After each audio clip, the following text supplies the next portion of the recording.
Barnaby Jones, a Quinn Martin production, starring Buddy Ebsen, also starring Lee Merriweather, Mark Shera, with guest stars James Olsen, Stephen Keats, Gregory Harrison, special guest star Christine Belford. Tonight's episode, Blood Vengeance.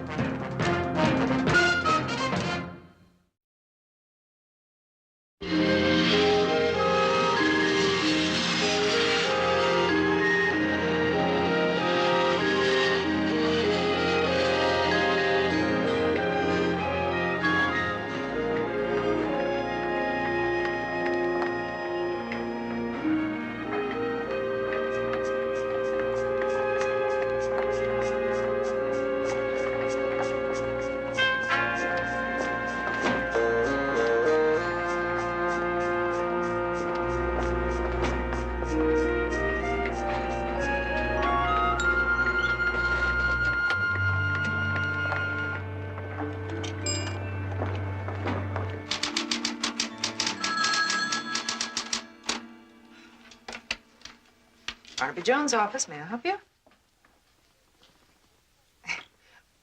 Well, yes, he is. Just a second.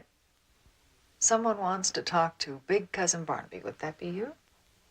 There's only one of my relatives that calls me Big Cousin. Hello.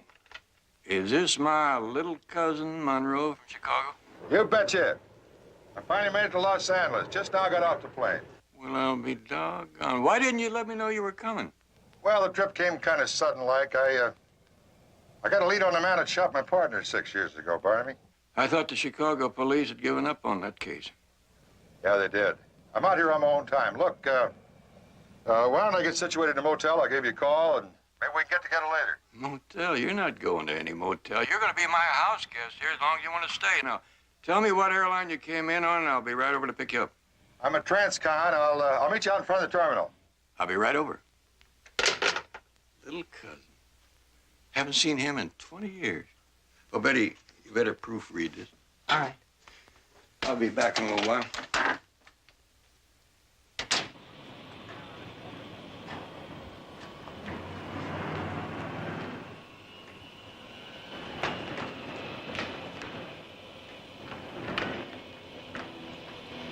Ritter, what are you doing here?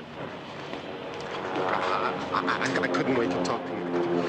I gotta speak to you now. Come on, let's get out of here. There's too many people here. Let's get out of this crowd, huh?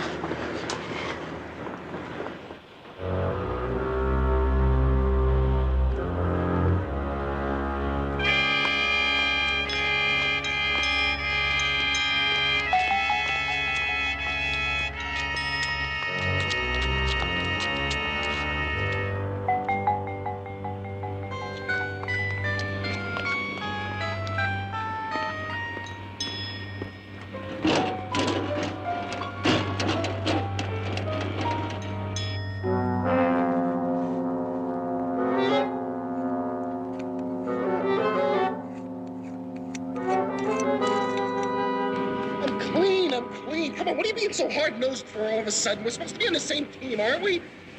Turn around. Look, I thought you and me had a deal, huh? I'm supposed to help you find the guy who killed your partner, and you're supposed to get me square with the parole board in Illinois. I just don't like things getting switched around, that's all. We're supposed to meet later today at a place that I picked, remember? Now, come and show up here. That's what I've been trying to tell you. Look, I've been following Cahill ever since I phoned Jen. Well, I think he spotted me. Mm-hmm. You're a real loser, aren't you? What'd you do, get him running again? No. I think he's following me. Look, there was this car parked outside of my place last night, and then again this morning. I think I'm being tailed.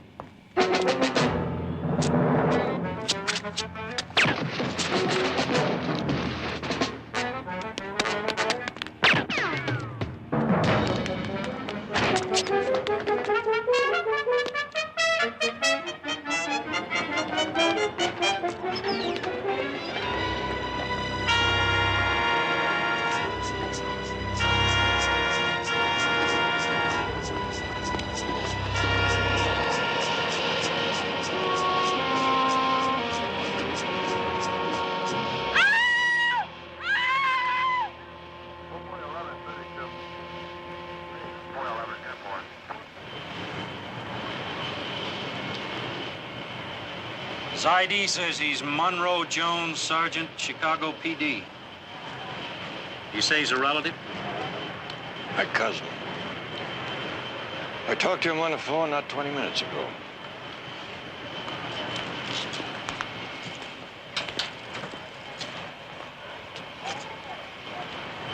Sorry, Barnaby. Were you very close? Saw each other once in a blue moon, but he was kin. Monroe was a street cop in Chicago for over 20 years. How does a thing like this happen to him? Well, he couldn't carry his gun aboard the plane, so he packed it in his suitcase. It's still there. Looks like he was trying to get to it when he was shot. Any witnesses? Nobody even heard the shot. Killer must have used a silencer. You got any idea what this is about? No, only what he told me on the phone. He was out here still looking for somebody who had killed his partner 6 years ago. Looks like he found him. Well, I better get on with it. Get on with what? I've got to tell his son. I'd rather take a whipping than make this call, Lieutenant.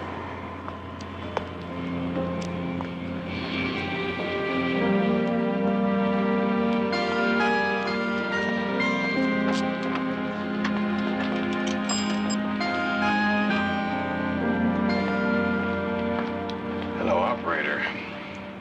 I'd like to make a long-distance call, please.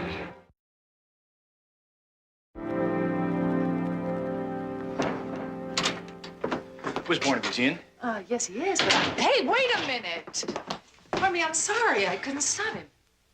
It's all right, Betty. It's been a long time, but unless I miss my guess, this is Jedediah. Cousin Monroe's boy from Chicago. Good afternoon, Jedediah. Kind of surprising to see you here. What did you think? I'd be back home sitting on my hands while the guy who murdered my father runs around loose? No. I can see you wouldn't be doing that. Man hasn't had a vacation in over 10 years, ever since my mom died. All of a sudden, he gets a call, and the guy who blew up his partner, he goes off and gets himself killed. On his own time.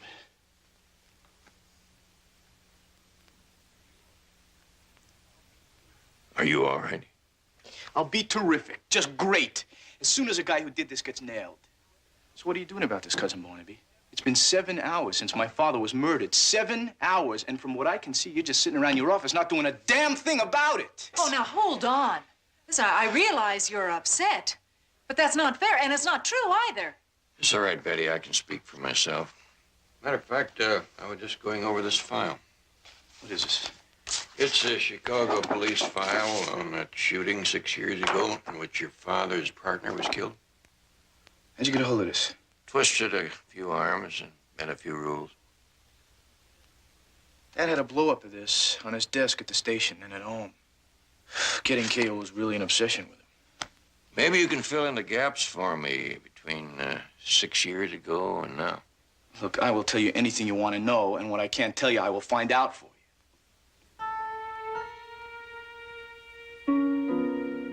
Listen, I'm really sorry about the way I just came charging in here just now. That's all right. We're all kind of wound up about this thing. Maybe it would calm us down a little if we had a bite to eat. Unless it's too early for you, Jedediah. No, I guess not. Still on Chicago time. Well, let's go.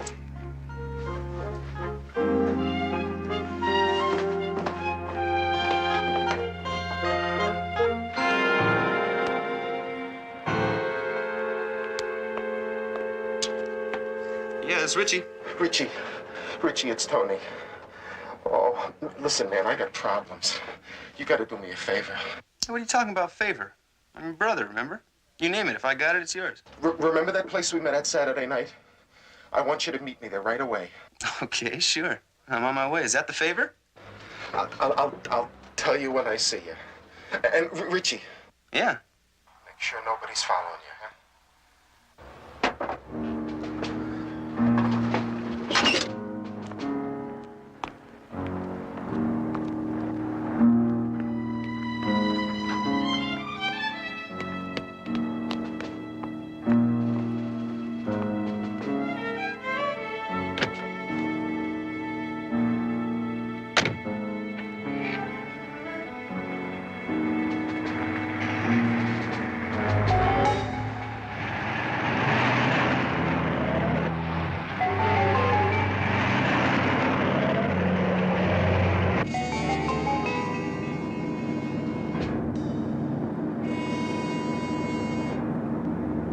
Just a hamburger for me. You know, when I first heard about that, I felt like somebody kicked me in the gut. Still does. Yeah. Well, Jedediah, you just gotta give it time. Yeah, sure. So, you graduated from law school? Yeah, I'm preparing for the bar right now. Look, can we get on with this? How much does this report have on Walter Cahill? Well, according to this, the last anyone saw of Cahill, he was running from an underground garage of a Chicago Loop hotel after having shot and killed a policeman. He got away with $500,000 worth of diamonds that he took from a jewelry salesman. You know, even after fencing those gems, he could have wound up with enough of a stake to disappear somewhere and start a new life for himself. You think he did that? That's what I would have done if I burned a cop. Dad. You know, he never really forgave himself for not sticking with his partner that night. But it says in here that he went back to the car and radioed for backup units because he knew Cahill was still in the hotel. I know, but he still blamed himself. That's why he kept on looking for Cahill. It's like a crusade with him. I used to think it was bananas on the subject, but you better believe it's my crusade now. What was the lead that brought Monroe out here? Some small-time hood named Tony Ritter. He jumped bail back in Chicago. Dad got a call from him last night. Ritter knew Cahill from the old days. Anyway, Ritter said he spotted Cahill in L.A. and he would finger him if Dad would square things with the parole authorities.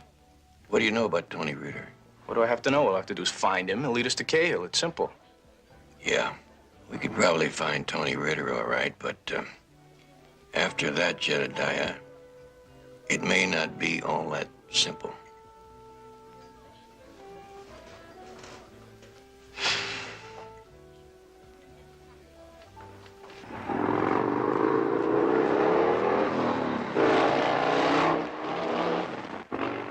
Tony. Oh, Hey, man. What's going on with you? Some spooky phone call. spooky ain't the half of it, man. There's some guy that is trying to blow me away. Kill you? He took 2 shots at me this morning.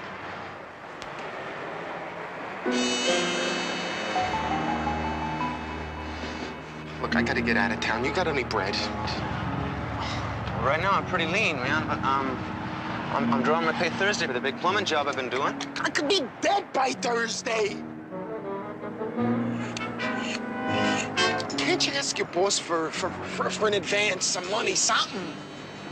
I can try, Tony. I don't know if it's gonna work out. The guy doesn't know me that well. I worked for him for 2 weeks. I'll do it. I mean, I'll try to get the money from him. Look, if there's anything else that I can do, just tell me. I'll do it.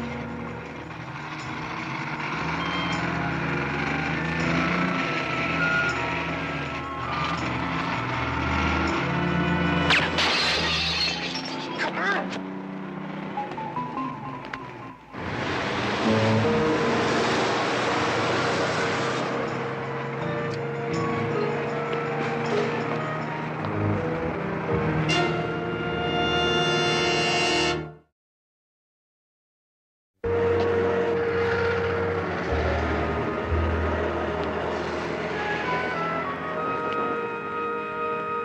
Barnaby, what are we gonna do? Wait around here all morning? Well, I hope not.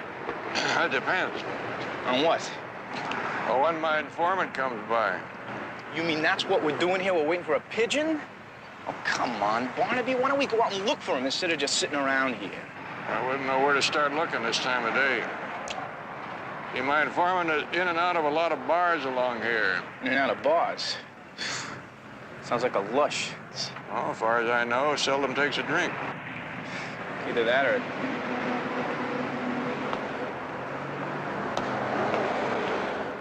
Hi there, Mr. Jones. Morning, Sue Ellen.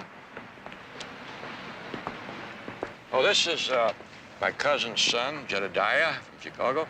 Pleased to meet you, Jedediah. Just call me JR. Almost everyone does. Sure, JR it is. Something I can help you with, Mr. Jones? We're looking for a man, Sue Ellen. Well, that's what I do best, they tell me. Any particular man? You know a fellow named Tony Ritter, just out here from Chicago recently? Small world, yeah. But I haven't seen him around lately. Seen his brother, though. Tony had a brother? Yeah, Richie, but I didn't know he was out here, too. Any idea where Tony lives, Sue Ellen, or Richie? Oh, gosh, honey, I wouldn't know that. What about jobs? They must work. Well, Richie works, I guess. Yeah, you know, he must be a working man, because sometimes he comes around wearing overalls. Anything special about the overalls? Name sewed on, anything like that? No. But yeah, there's this picture on the back, and it's one of those things that you turn on the handle and the water comes out. Faucet? Yeah, that's it. And underneath it says plumbing. Yeah, plumbing. Does that help any? Yeah, helps a lot, thanks. Don't mention it. Nice to meet you. Remember, any friend of Mr. Jones is a friend. Know what I mean?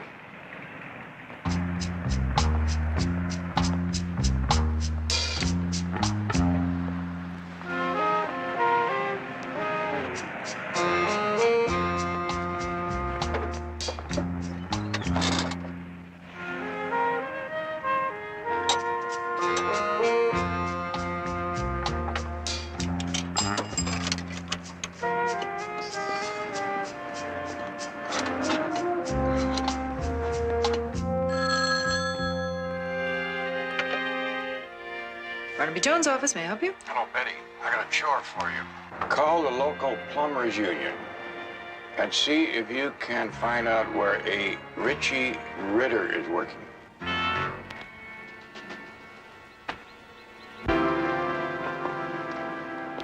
Tom? Would you like to have breakfast out here? Oh, yeah, sure. Only all I want is juice and coffee. I've got to get into the office a little early today. Again, honey, you work too hard. That's not the way it's supposed to be when you marry the boss's daughter. You're supposed to go in late and sit around all day and flirt with secretaries. No kidding. You mean I've been doing it wrong all these past 5 years? Absolutely. But it's not too late to change. So, I'll get you juice and coffee. Okay. Hello? Hello, am I talking to Thomas Brenner? Who is this? Is this the Thomas Brenner, also known as Walter Cahill? The guy who's been taking pot shots at me since yesterday morning? I think you've got a wrong number. Don't you hang up on me. You want me to call the cops? What do you want? That's better.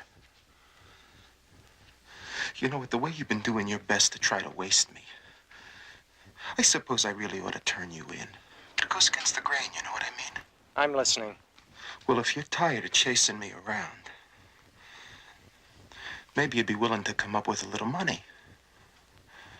You know, then I'd fade out of town for good.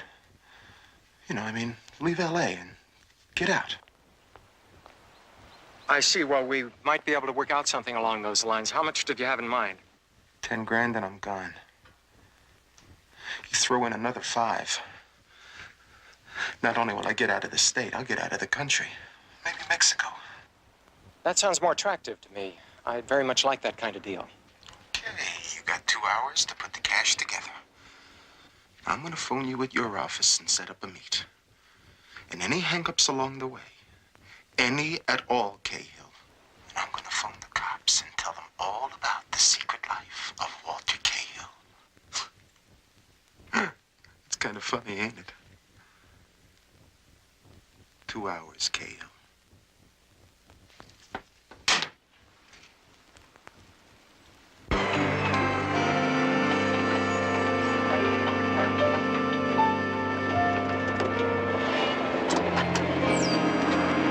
We'll run up to the next one. Hey, Ritter.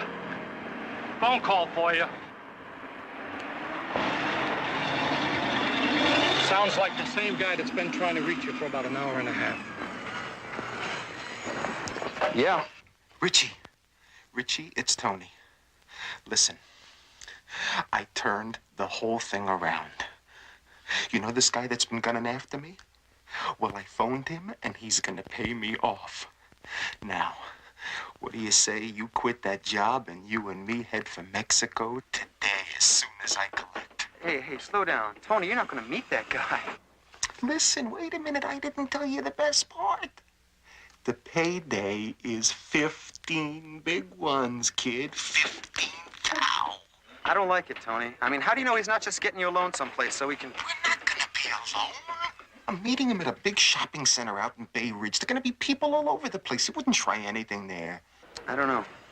I got a bad feeling about it, Tony.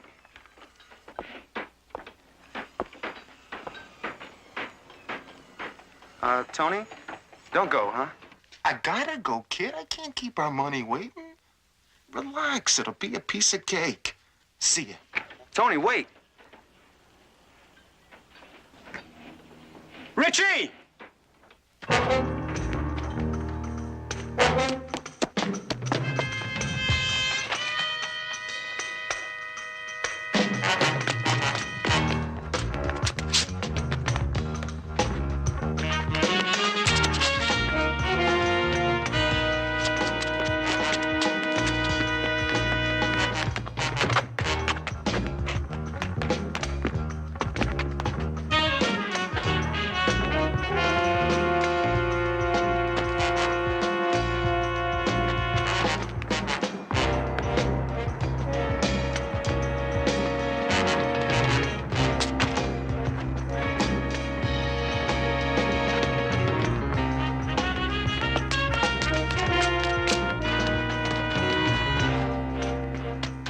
Hold it.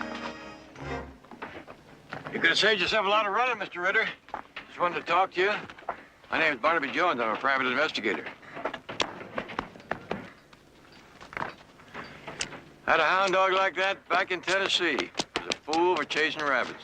Used to chase them in a great big circle. Just stood in one place, your meat would come right to you.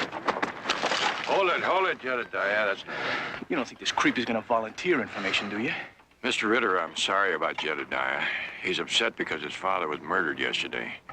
Unless I miss my guess, the man who did the killing is the man that's looking for your brother. Is that the reason you took off when you saw us coming? I've already been shot at once with Tony yesterday. Did you see who did the shooting? Where's your brother now? The only reason we want to know is we'd like to get to him before Cahill does, because if we don't, well, your brother's probably told you the kind of a man Cahill is. Well, that's what's so crazy about it. Tony going to meet Cahill. He's gonna what? Some kind of deal going down. Tony's getting money from Cahill to keep quiet and to get out of town. Where? Where's the meeting? Bay Ridge Plaza, big shopping center. What kind of a car did your brother drive? An old beat-up two-door, white.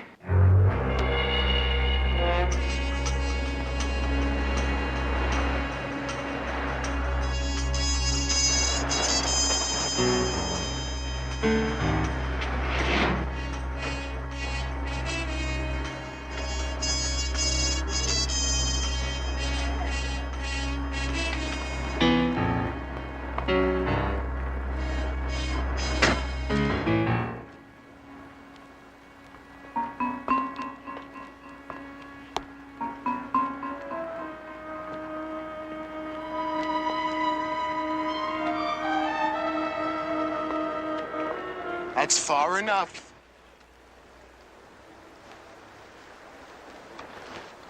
How does it feel to be on the other end of the rope, you creep? Oh, relax. It's all just like you ordered. 15,000 in small bills. Makes a nice bundle, doesn't it? Open it.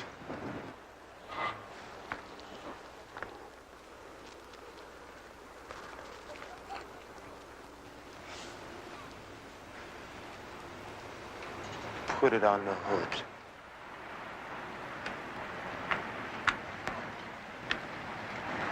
Right here? That's right. Now turn around and disappear, sucker. Have fun in Mexico. But don't drink the water.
There he is.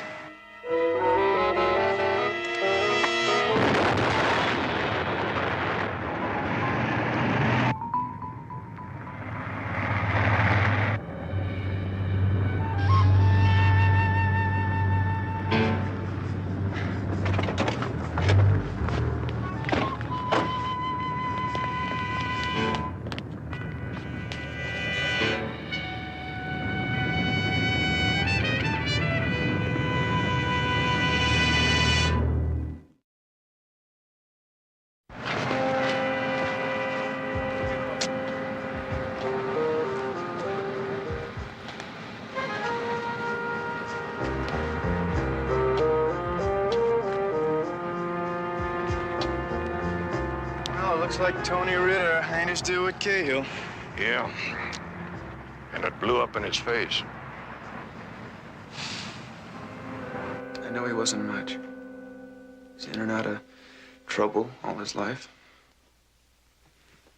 But he was my brother, you know? My big brother. Did Tony spend the night here? After we got shot at, yeah. He was here all last night and this morning after I went to work. He never told me what was going on. He's trying to protect me, I guess. He probably set up the Cahill payoff by phone from here, since the phone company keeps a record of toll calls. Except I haven't got a phone. So we'd have to have used the payphone out in the hall. Well, there goes out lead. No record of calls on a payphone, right? Well, it wouldn't do any harm to check, in case he made any long-distance calls. They might remember.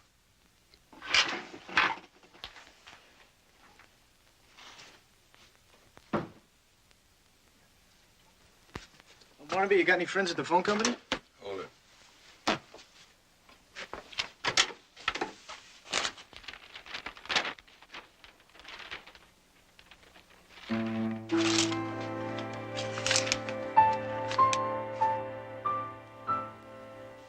Uh-huh.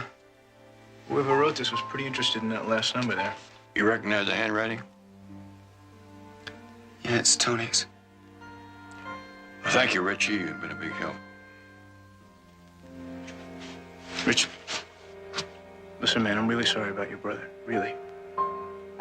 I know how you feel.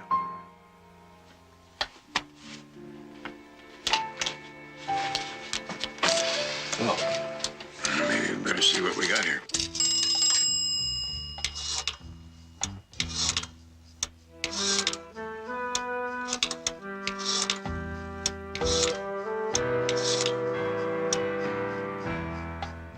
Oh, hello. Who'd you say this was? Thank you. Thank you very much. Martinson Building Supply Company. Does that mean anything? The Martinson Company has a big office building out in the Topanga area near where Tony was killed. They do a big business in explosives for construction job. Well, I can't be sure. Underneath all that hair, it could be any one of 3 or 4 of the men working here. And no one's named Cahill. Well, which 3 or 4? It's very important, please. Well, it looks quite a bit like our Mr. Thompson. But then it could just as easily be Mr. Talbot or Mr. Brenner. I'm sorry I can't be more definite. That's perfectly all right. We're much obliged. You've been a big help. Maybe your personnel department could narrow it down. Oh, they're right through that door, second door on the left. Thank you. Thank you.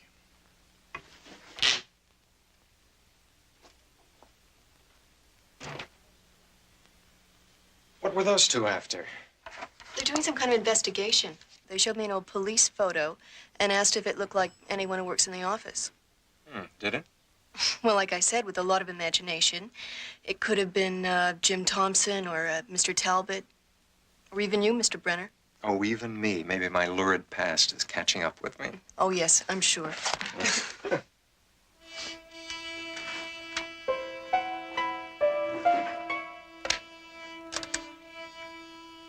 Carol, this is Mr. Brenner. Look, I'm afraid you're going to have to cancel my appointments today. Something came up unexpectedly. No, not tomorrow. I may be out of town for several days. Yeah, thank you.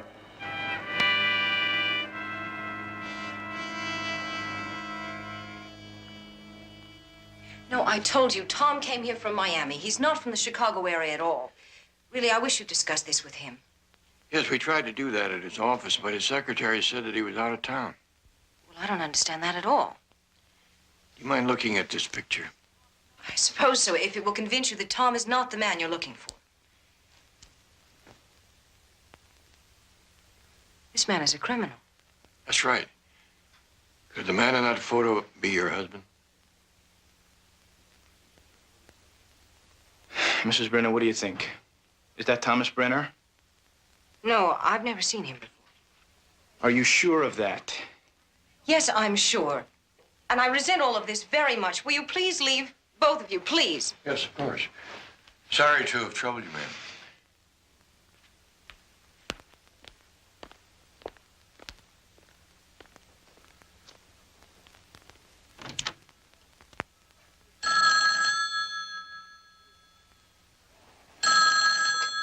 Hello? It's me, Lois. Tom? What's the matter? You sound upset. There were two men here just now. They showed me a police photograph. It was you in the photograph, wasn't it? The two men, what did you tell them? I told them they must have you confused with someone else. I lied. Good. Lois, meet me at the Spindrift, at the marina. Just meet me. I'll explain everything. At the Spindrift. All right, Tom.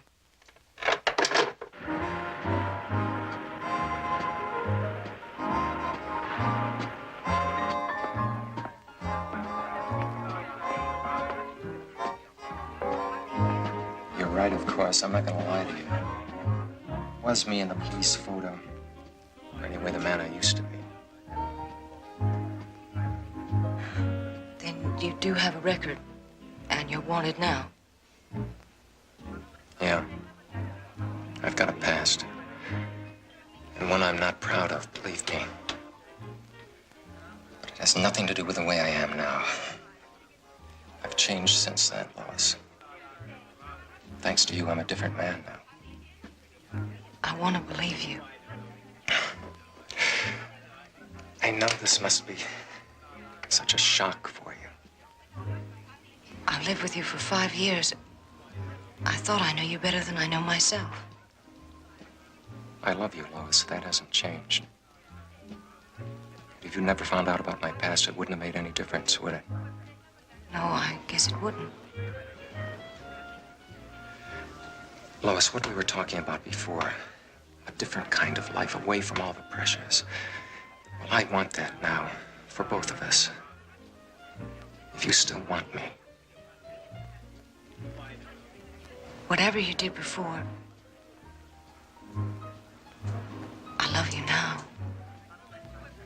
Lois, this business of my past, if it should be catching up with me now, well, Santa Barbara isn't far enough. We might have to go farther, a lot farther, and not look back. You mean leave my family, all our friends? It's possible that it might come to that. Could you do it? I don't know. If we have to.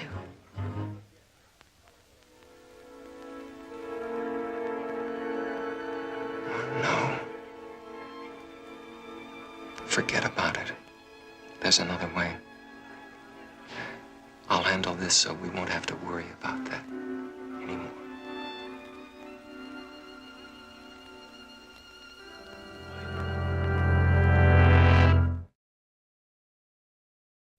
Now, those three names that you got from the receptionist at Martinson's Building Supply. The two first, Thompson and Talbot, check out all the way down the line. They are who they say they are, and they came from where they say they did. That leaves Thomas Brenner. The owner's son-in-law. The story on him is he came from the Miami area about 5 years ago, used the money that he got from a sale of a demolition business and bought into Martinson's Supply. Baloney. He used the money from the jewel heist for that. It's very possible. Because according to that nice Southern gentleman down at the Dade County Hall of Records, there's nothing to show that Thomas Brenner ever owned or sold such a business in Miami. I think Thomas Brenner's a phony. Brenner is Walter Cahill, all right? There cannot be any more doubt about that. Seems to fit all right, especially when you delve into Cahill's record. Find out that he was once convicted for a safe blowing. That ties in with the manner in which Tony Ritter was killed. All we have to do is find it. Betty.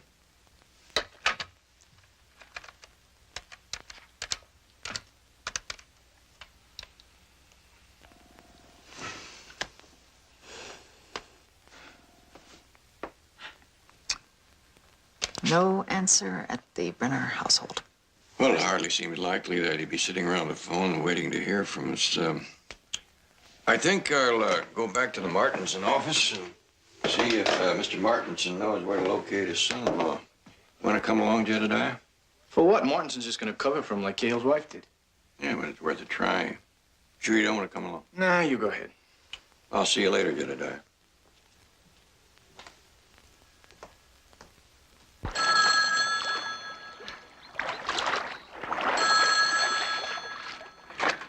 Hello? Mrs. Brenner? Mrs. Brenner, this is J.R. Jones. Listen, it's very important that I talk with your husband. Is he at home right now? Well, no, he isn't. He said he was driving up to Santa Barbara this morning. He had some property to look at. I see. Where exactly in Santa Barbara, do you know? In the Montecito area, I think, on Hillview Drive. Okay, thank you. That's all I need to know. Is this where he is? What are you doing? JR, that's Barnaby's. Don't worry, I'll take good care of it. JR, you don't have a license to carry a gun. I got a father on a slab in the morgue. It's all the license I need. JR, please. No, you are going to stop and pick up Barnaby, aren't you? Betty, it has nothing to do with Barnaby anymore, just Cahill and me. JR, please don't go by yourself.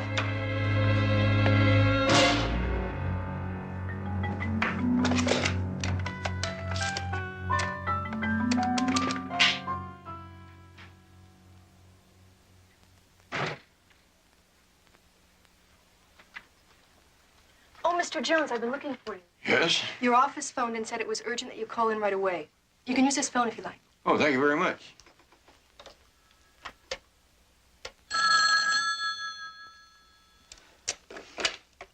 Barnaby Jones' office? Oh, Betty, you were looking for me? Yes, it's JR. He's on his way to Santa Barbara, hot on Cahill's trail. Barnaby, he took your spare gun. There was nothing I could do about it. Where in Santa Barbara? Montecito area. Hillview Drive.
Brenner, you in there?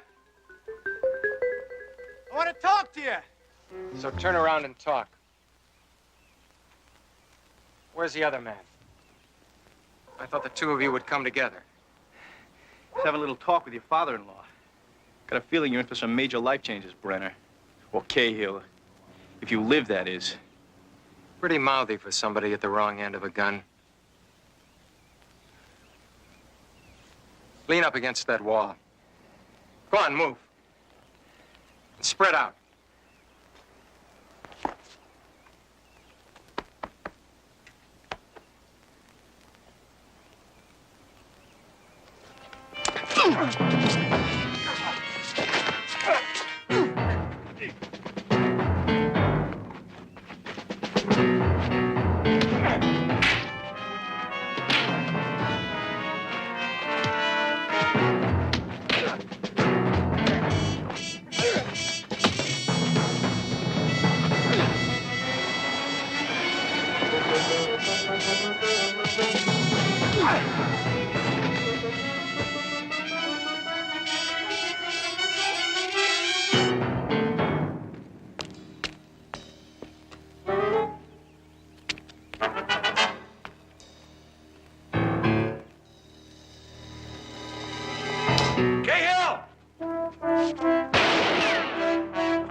I hope for your sake that boy's all right. You've done enough to hurt the Jones family already.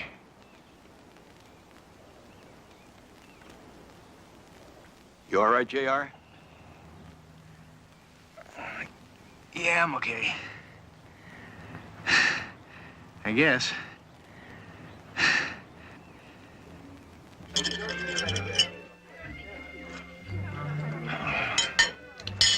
I don't know, Barnaby. What do you think? Think he's found his appetite yet? You probably have time for a little dessert before your plane leaves. What do you say, Jedediah? Sure do. Anyway, there's always another plane, right? By the way, I want to thank you for saving my neck. Yeah, you did cut a little fine for comfort there. I'm glad I got there in time. Well, you were right about taking it nice and slow and easy. Guess I kind of went in there a little too eager. Almost got myself killed. Well, who would have known that Cahill qualified for a black belt in karate? I may have had trouble with him myself. Well, I certainly found out. Now, I'll tell you something. Really beginning to like it out here. I don't know, I think I might want to stick around a while. That's a great idea. What about it, Barnaby? We can always use some extra help, can't we? Don't you have to go back to Illinois and study for the bar? Well, I can always start studying for the California bar. Guess it can't be any tougher for a young lawyer out here than it is back home. Now, if you could just pay me enough money to live on, Well, now, how can you say no? I mean, after all, he is kin. Haven't said no yet. Gotta think about this. You know, kin or no kin, you would have to earn every dollar of your wages. And occasionally take some advice from somebody older and more experienced. Because you do tend to be muley now and then. well, that trait kind of runs in the family. What'd you say? Nothing. You got yourself a deal. To the three of us?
Barnaby Jones, starring Buddy Ebsen. Also starring Lee Merriweather, with guest stars Monty Markham, Catherine Justice, Lyndon Childs.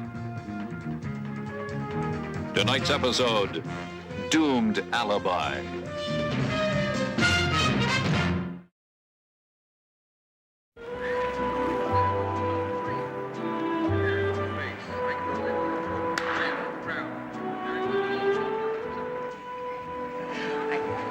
Oh, anyway, there it was. It was pitch black. The fellow was way up at the top of the tree. Couldn't even see his hair in front of his face. All of a sudden, the limb let go, and there it is, hit the ground, flat like a rock.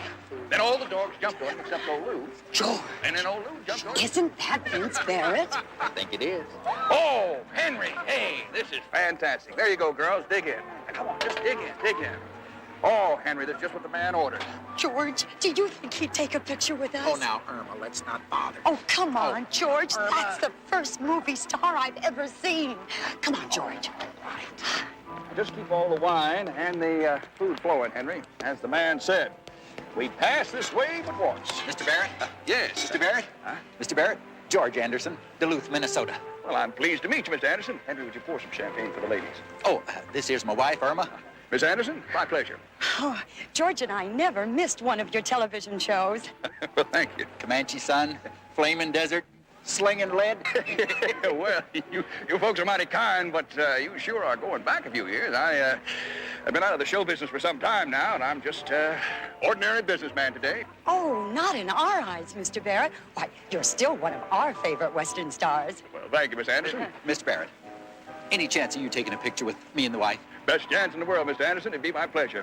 Rita, it is Rita, isn't it, honey? Here, grab that old camera and just snap a picture of me and these fine folks. Oh, Mr. Barrett, thank you so much. No, it's my pleasure. Do it all the time. Love it, love it. I'm so thrilled. You ready? Okay. Okay.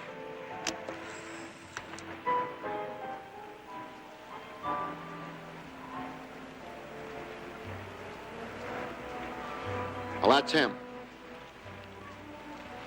Pretty free with that pencil, isn't he? Why not?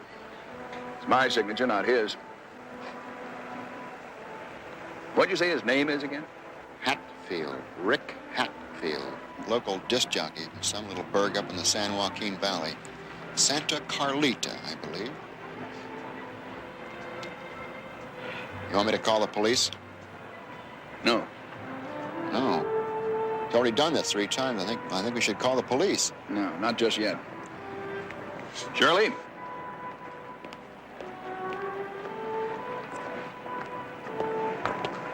There he is, sweetheart. Now suppose you find out just how good an impersonation that fella does of me. Vince, I don't like doing this sort of thing. Honey, he's the reason I settled you in here. Now just be nice. Just how nice am I supposed to be to you?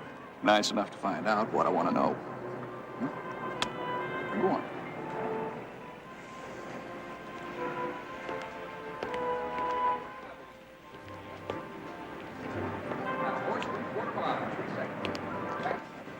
There you go. Oh, you need some more, Miss Anderson, huh? She's a devil, I tell you. Oh, Minnesota girl. Well. Aren't you Vince Barrett, the motion picture and TV star? Yes, ma'am. But if that don't please you, I'll be glad to change myself into Snow White and 7 Dwarfs.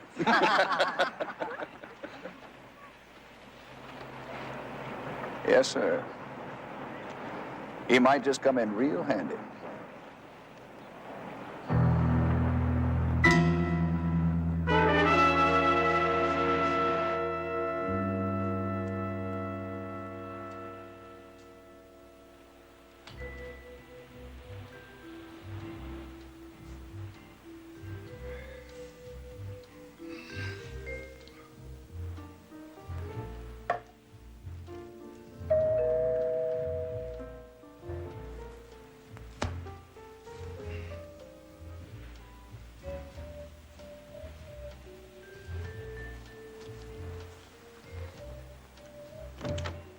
Good evening, Ted. Well, it wasn't until now. Where's your houseman? I gave him the night off. What is it, Barrett? I thought I made it clear. We have nothing further to talk about. Now, Ted, listen to me, will you? Just give me 10 minutes. I'll do better than that. I'm going to see to it you get 20 years. Not 10. You've stolen from me long enough. I'm having the company's books audited, and when they're finished, so are you. Now, if you don't mind. Ted? Now, come on, Ted. You gotta listen to reason. I got into some bad investments. I got in over my head. Not only a lousy crook, you're a rotten businessman as well. Damn it, man, I'm your partner. Ex-partner when the audit's done. And you're also an ex-cowboy star. Maybe with a little time off for good behavior, in 10 years, you'll be an ex-con. You can't do that. You just watch me. If I were you, I'd get a good lawyer, and fast.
Mr. Jones, I'm sorry I'm late. That's all right. You must be Chris. Great view you have here. Oh, yeah. My father used to love this place. He spent as much time down here as he could. Well, nobody can fault him for that. Say, you mind taking a walk on the beach while we're talking? Not if you don't mind getting a little sand in your shoes. Not at all.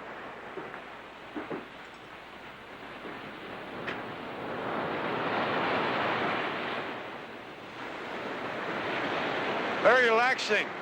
Sound of the surf pounding on the beach. I guess, make it difficult to be heard if you're out there yelling for help. You mean that's why none of the neighbors heard my father call for help? You're wrong, Mr. Jones. There was none. According to the police report... Hang the police report, Mr. Jones. My father's death was no accident. He was an excellent swimmer. And more importantly, he had a very hard, fast rule about anybody swimming alone, even himself. Rules are made to be broken, Chris. Years ago, his brother David drowned while swimming alone. Dad never got over that. Did you? Yeah, I see what you mean. Did your father have lost this? I found it up on the deck.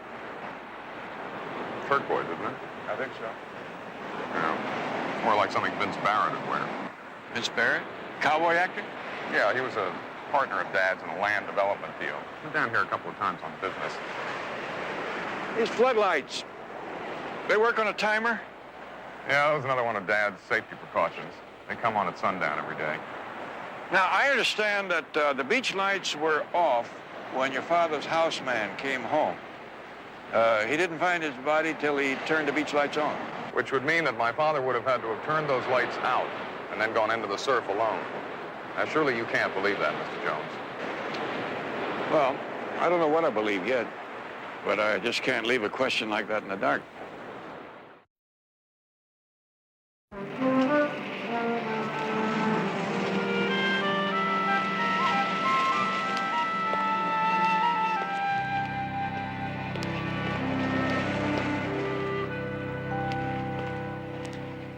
And that about wraps up KBEX's late morning news.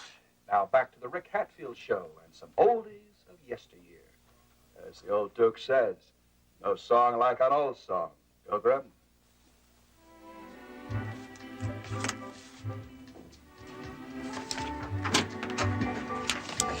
Hey, Marty, let me borrow your glasses, will you? I need them to read these commercials. Then you shouldn't have left your glasses down in L.A. Come on, Dave. If you'd seen that girl, you wouldn't blame me if I'd forgotten my shoes. Shoes, I'll loan you. My glasses I need. Am I to understand you would deprive a man of his sight just because the beauty of a young lady led him to misplace his glasses? Ooh. You forget, I checked your action. The chicks you take out, you're better off without glasses. Not this one, Marty. Sensational figure, low, sexy voice, and a face that would make Da Vinci wig out. Yeah, sounds like you're the one wigged out. Wigged out, turned on, and torn up. Well, I suggest you gather yourself together. That record ends in 5 seconds. Yes, sir. Yes, sir. Always said, show me a man who likes an old song, and I'll show you an old man. Yes, yes. And if you'd like to see an old man who'd like to see you, get yourself down to Crazy Ed Hayes. Got so many recreational vehicles on that lot of his.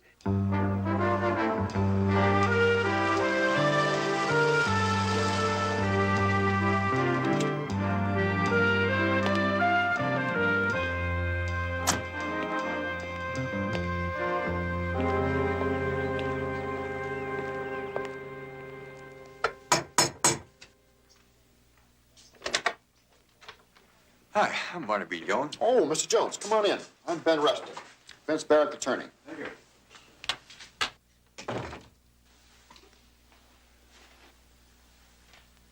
Vince? This is Barnaby Jones, a private investigator who called. Detectives. You're one of them fellows that herded me and Wyatt and Bat and the rest of them right on off the tube. Well, I wish my work were as easy as television shows make it look. Well, sit down, Mr. Jones, and tell us how we can help lighten the load for you. Thank you. Chris Mason asked me to look into the death of his father. I thought you might be able to help me. Poor Ted. I not only lost a good partner, Mr. Jones, I lost a dear friend. I'll be glad to do whatever I can. Did Mr. Mason have any setbacks recently? Any emotional upsets? Ted Mason take his own life? You're barking up the wrong tree, Mr. Jones. There's always a possibility that Ted might have committed suicide. Suicide? No, Ted wasn't that kind of man. Yeah, that's the way his son feels. Did he have any enemies? Well, what man doesn't have a few, but none who'd do him in. No, Mr. Jones. On the face of it, I'm afraid I'd have to agree with the police. It had to be an accident. Well, it's not the first time I'd wind up chasing my shadow around the rain barrel. Oh, I found this out at the Mason house, and Chris thought it might belong to you. I'll say it does. Came out of my hat band. Probably lost it on Saturday night? No, must have been 2 weeks or more. I've been turning this place upside down looking for it. And you weren't out at the Mason house over the weekend? No, I spent the weekend at the Parkhurst Hotel up in Los Angeles. I do appreciate your finding this stone for me. It's a match set. I couldn't replace it. Any more questions, Mr. Jones? No, I don't think so. Right now, if I do have any, I'll give you a call. Thank you. No, it's my pleasure. I don't like it, not one bit. Don't get yourself worked up. The night Ted Mason died, you were at the Parkhurst Hotel. Mm-hmm. And suppose Jones finds that fella who was really there. I think maybe it's time I paid a call on our disc jockey friend. As your attorney, if I explain to him we're going to press charges, I think maybe he might be persuaded to cooperate. Man should always consult with his lawyer first. Saves a lot of wear and tear in the long run.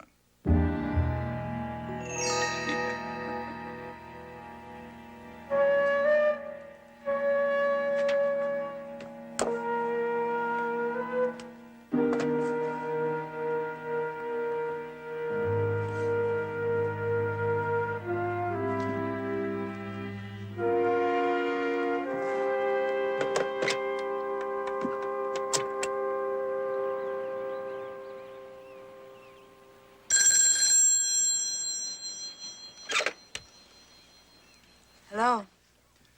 Shirley, guess who? Well, Vince Barrett, of all people. It's Hatfield. What do I do? Blame along. Well, how did you get this number? From your answering service. Celebrities do have privileges, you know. Well, it's awfully sweet of you to call, Vince. It's awful short notice, I know, but, well, I sure would like to see you again. He wants to see me again. I told you he'd be a problem. Tonight? Tell him you'd like nothing better. I'd love to, Vince. What do you think? He's got the phone number here. What happens if he connects you to Shirley? That could mean real trouble. Ben, we got the company now. There's an awful lot at stake. I know that. Can you handle him? Looks like I'll have to, doesn't it? Permanently. All right.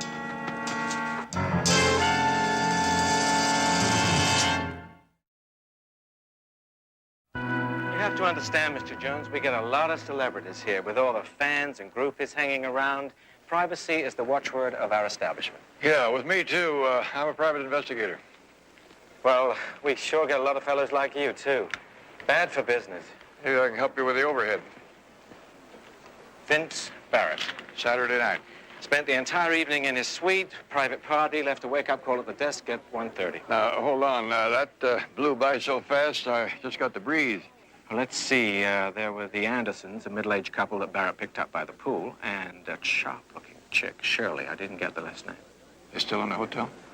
The Andersons made reservations at Valhalla in Apple Valley. I don't know about the chick.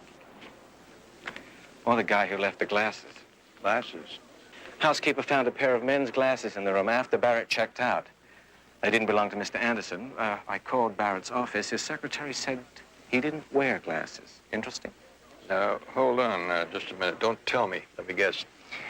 You are in charge of the lost and found department, and the glasses are in your possession. You got it. If private eyes are bad for business, I'll bet you never see a recession.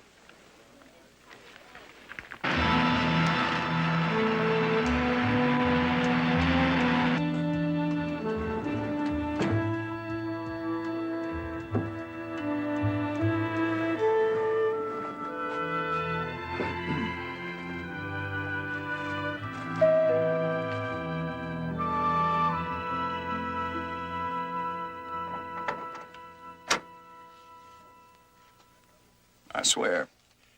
If that fellow who painted the Mona Lisa could see you right now, he'd have to tear it up and start from scratch. You could turn a girl's head, Mr. Barrett. Oh, Vince, honey, same as before. We Barretts don't stand on ceremony. Well, looks like you came prepared for one. Flowers for now, a little champagne for later. My daddy always said if you can't win a lady's heart between those two, you don't deserve the family name. Do you mind if we use up a little bit of your sparkling water? No. My mama used to say, give cut flowers a taste of the bubbly. Keeps their color fresh, bright for a long, long time. Sounds like you have plans. All completely honorable, ma'am. I assure you. Code of the West. Does the Code of the West include a steak? Huh? I'm starved. Where are we going? Well, now, that does present a bit of a problem. Much as I want to show you off to the world, I want to keep you all to myself, too. I know just the place. Ferguson's at the beach. It's small, quiet, and dark enough that no one can tell the famous Vince Barrett from Mickey Mouse. Oh, I like your thinking, gal. I like your thinking.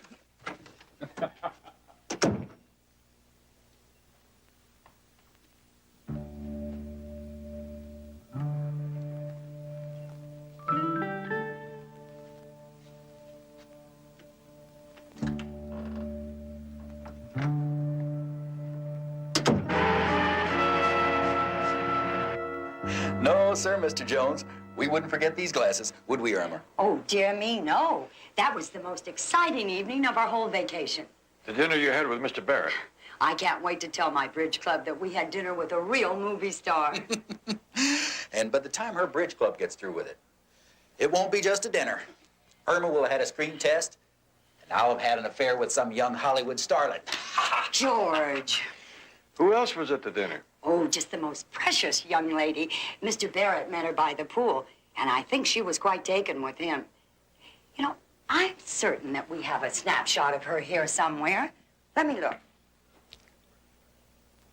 And who did wear the glasses? Oh, Vince. Mr. Barrett, of course. But only when he signed the check. Well, I understood Mr. Barrett didn't wear glasses. Well, Being a Hollywood movie star and all, a fella's got to keep up his image. You don't exactly picture a Western gunfighter wearing a pair of specs now, do you? Here we are. Shirley and Vince make a handsome couple, don't you think? Shirley. You didn't have to catch her last name. Gee, I don't remember. Do you, Irma? No, but then it was very informal. Like we were all very old friends. This picture of you with Mr. Barrett taken at the pool, that was taken before dinner. Right after we met. Like Irma says, we were together from then right on through the whole evening. Mind if I borrow this? What do you want a picture of us for? I promised to return it, and along with it, I promised to give you an enlargement. 8 by 10? You can depend on it. That's very nice, George. All right, thank you very much. You enjoy your vacation, and I'll get this back to you tomorrow. Bye-bye. Bye. Bye. Bye.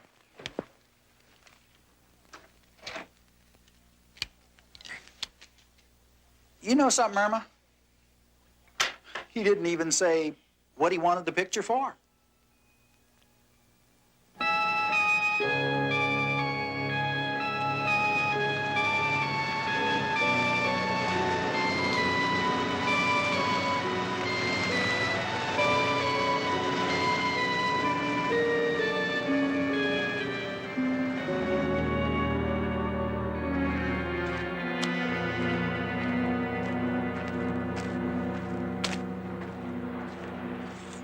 It's beautiful, isn't it? Doesn't hold a candle to you. Careful. Flattery has taken a lot of men further than they wanted to go. That's true. To me, you're just about the prettiest thing I ever laid eyes on. The way you talk, the way you move. Oh, the truth is, I was kind of surprised when you took me up on my offer to go out tonight. Oh, that doesn't sound like the Vince Barrett I know. Well, now, supposing I wasn't Vince Barrett, not rich and famous, but just an ordinary guy, how'd you feel about me then? How would you feel about me if I weren't as pretty as you say? Now that I know you, I feel exactly the same way. Shirley. Oh, shh. Don't say any more. That's the sweetest thing anyone's ever said to me.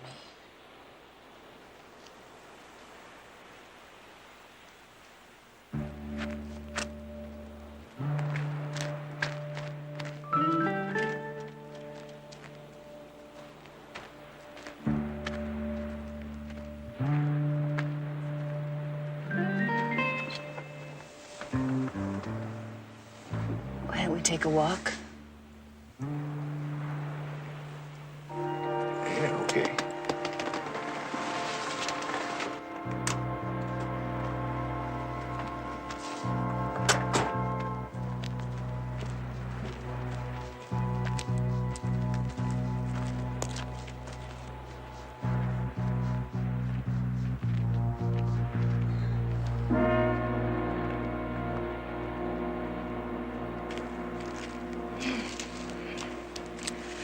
I think I should have worn my shawl. Oh, here, take this. No, I've got mine back in the car. Well, I'll get it for No, you. no, don't be silly. I'll get it. Only take me a second. Okay.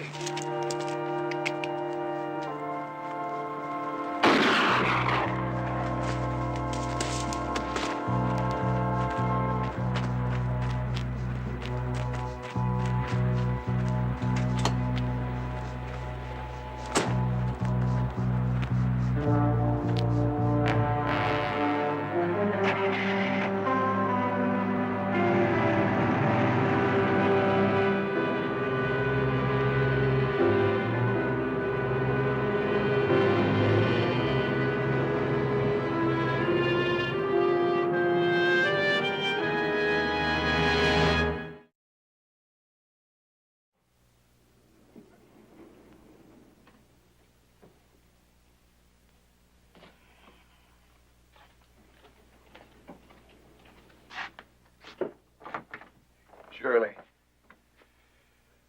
Oh, am I ever glad to see you. I've been waiting out there on that stairwell all night. Shot. No, it's okay. It's okay, I think. Oh, no, it's all right. I'm okay. Take off your jacket. Man, I waited and I waited. When you didn't come back, I was afraid they'd gotten you too. No, I panicked when I heard the gunfire.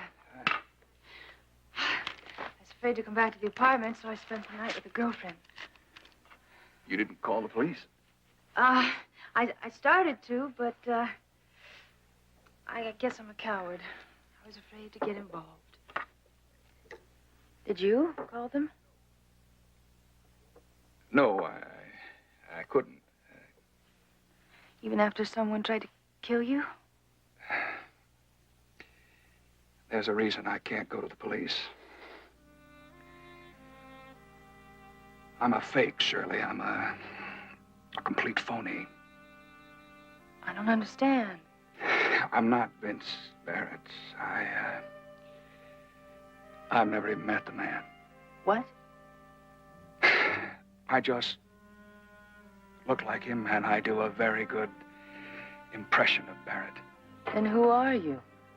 Rick Hatfield. I'm a small-town disc jockey from Santa Clarita. Closest I've ever been to the movies is to buy a ticket. So then this whole thing was just a game. Was. Till I met you.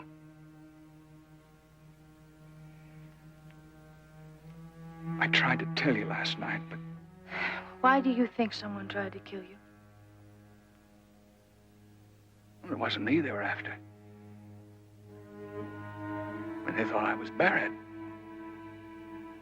Don't you see? That's why I have to do something. I mean, when they find out Barrett's still alive,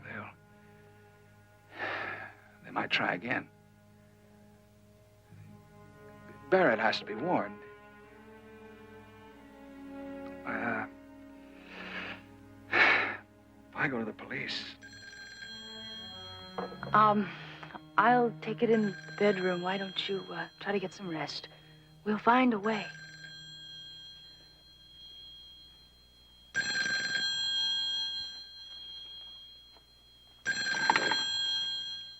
Hello.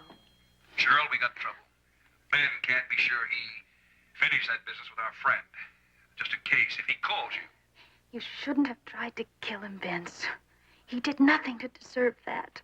Honey, I told you we had no choice. But if he gets to the police... Don't worry, Rick won't go to the police. Well, now, honey, how do you know that? Vince, you know how I feel about this thing. What would you say if I told you that Rick's all right and that he's not going to cause you any trouble? How would you feel about it? Look, if he's okay and we're in the clear, I'm the most relieved man in the world.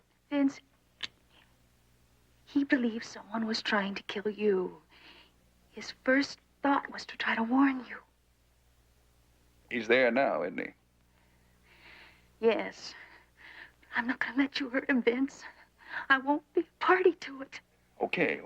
Just bring him out here and I'll reward him for his help, and Ben can caution him against any further masquerades, and we're home free.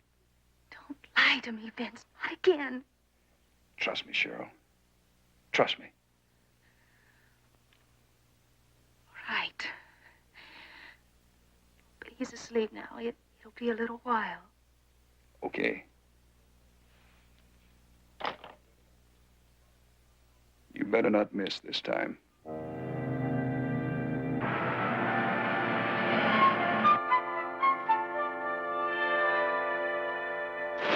Yes? Who is it? I'm looking for Mr. Barrett. Well, I'm sorry he didn't come in today. Perhaps I can help you. I'm Dan Foreman, the controller.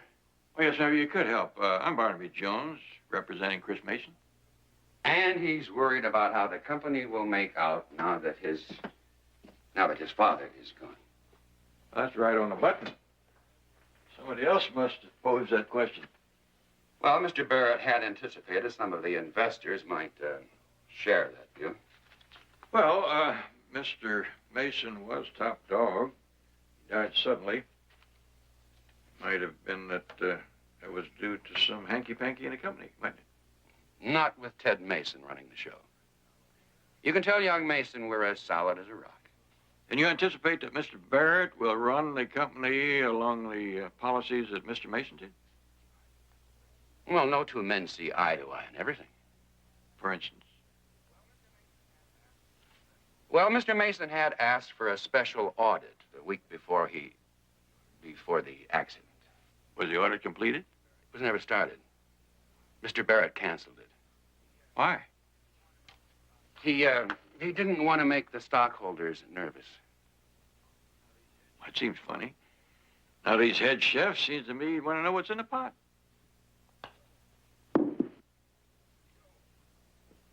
Yeah, Mr. Jones. I read a little left to right break. Just a little bit left of the cup.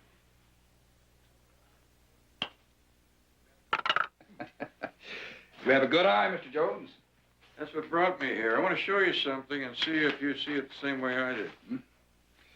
Yes, I remember a fine couple. That was taken the day your partner died. As a matter of fact, I had dinner with the Andersons that evening. What's the purpose of all these questions, Mr. Jones? I thought we'd established the fact that Vince was at the Parkhurst Hotel that day and all that evening. That's what puzzles me. There was something else there, too. Look at this blow-up. Notice that the turquoise stone that I found seems to be in place in your hat band. If you lost that 2 weeks before then, how do you explain it? By George, I said you had a good eye. But I do recall I switched the band around before the picture so that empty set wouldn't show. Now, why didn't that occur to me? Well, I guess with you detective fellas, everything has to be checked out, right? Yeah, that's for sure. I've checked out about everything except the name of the young lady that the Andersons said had dinner with you that night. Shirley? Shirley. You recall her last name? Shirley Jennings. Charming young lady. If you like, I'd be glad to arrange for you to meet her.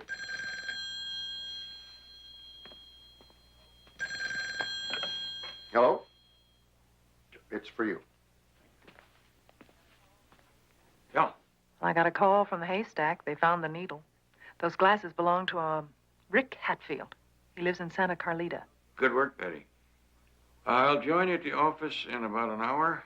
We'll drive up together. Thank you. Thank you, gentlemen. No more questions, Mr. Jones? Oh, now I have to go match up some answers. I'll find my way out.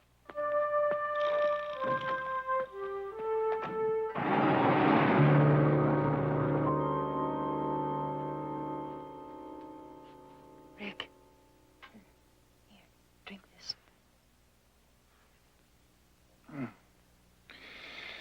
Hey. Thanks. I must have been more tired than I thought. You'll be happy to know that you don't have to go to the police. I got in touch with Vince Barrett himself. You did? How'd you get his phone number? A friend of mine used to work at the studios. Finally, when I got in touch with Mr. Barrett, I told him what happened. He wants to see you right away. That's great. What'd he say about me? No. Don't worry. There's not going to be any trouble.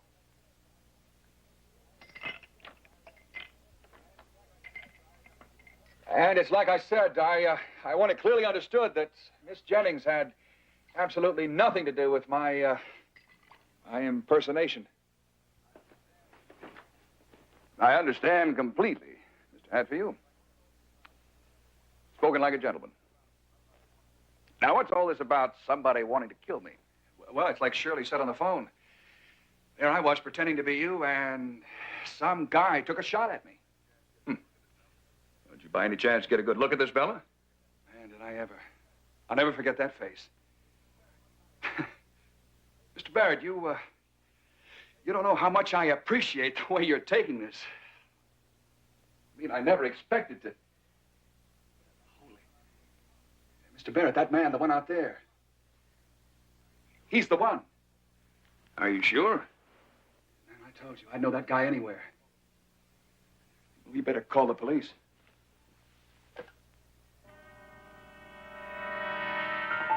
Wait a minute. Something else wrong, Mr. Hatfield? This telephone number is the,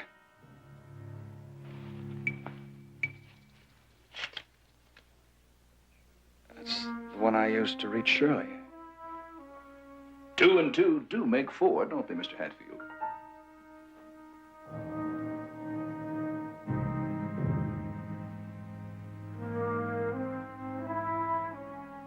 If you had talked to Rick, you know this wouldn't have happened.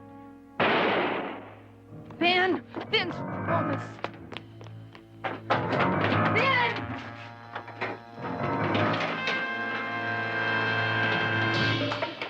Vince? Open the door, Vince! Are you okay? Vince? All right, I'm all right. Okay.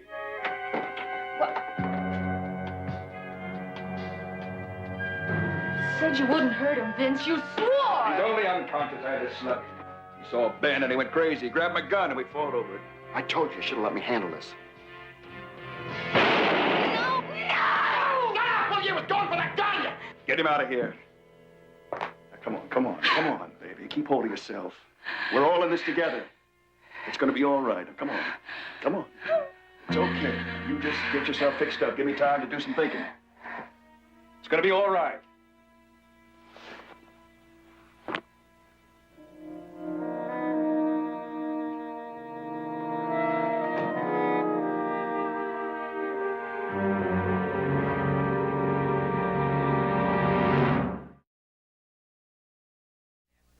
All I know is if I didn't ask him to make a few pre-recorded shows a couple of months back, I'd be up the well-known creek without a paddle.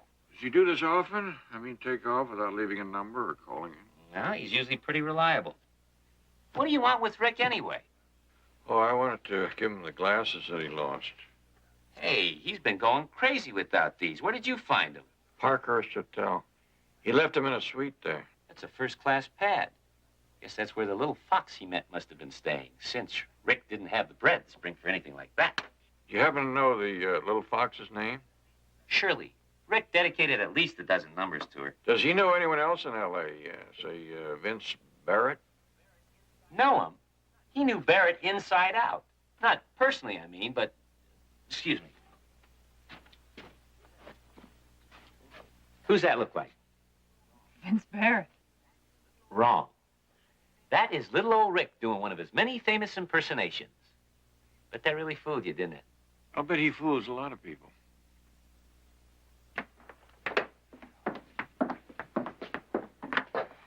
Oh, what did you make of that? Like butter in the churn, everything is coming together. Would you mind spreading it around a little so I could have a sample? Well, up to now, our main problem has been that one man has been 2 places at the same time. Maybe we have just found the man occupying the other chair. Hello, operator. I'd like to make a call, please. Los Angeles, area code 213-555-7420. Have you got any quarters? Listen, as long as I'm paying for this call, how about filling me in on who it's to? Yeah, thank you, operator.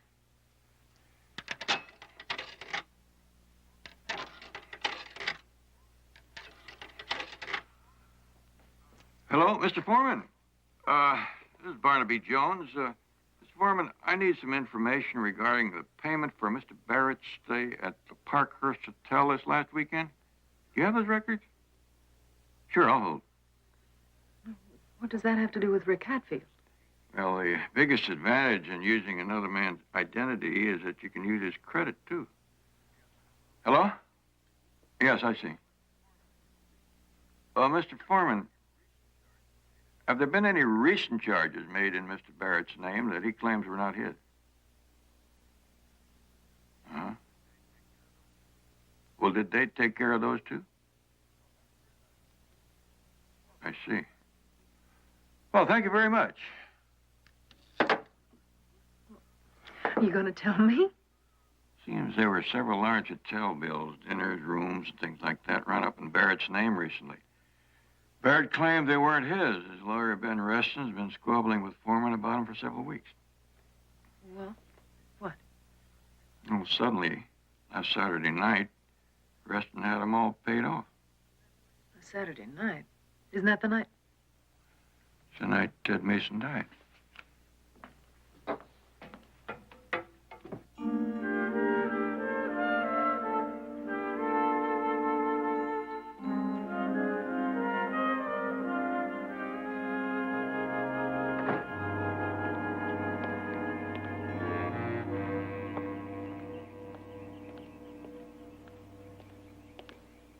Going somewhere? I thought I'd take a drive. Without saying goodbye?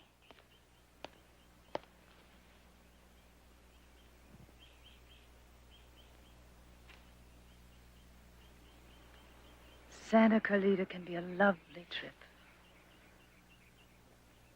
You knew it there. I guessed. The kiss just clinched it. You were with Barrett all the time. Not when he wanted you out of the way. I still don't get it. Why did Barrett want to kill me? He was using you as an alibi to cover a murder he committed. He couldn't afford having you around.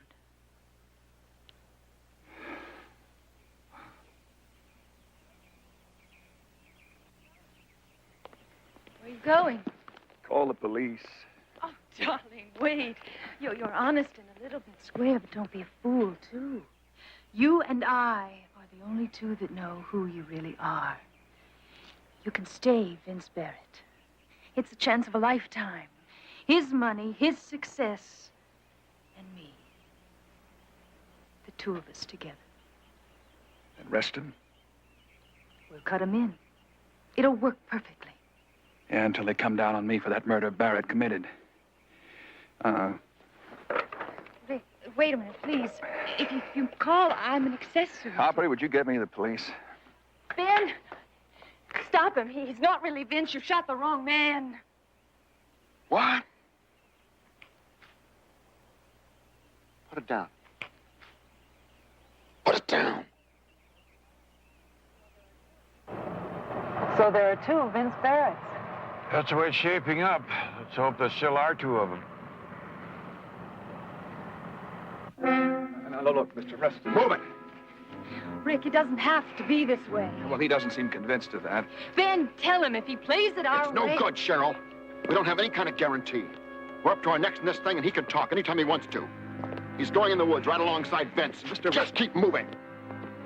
If you kill me, you'll be fresh out of Vince Barrett's. I mean, suppose somebody comes around asking for him, huh? By the time that happens, we'll have bled the company dry, and we'll be long gone.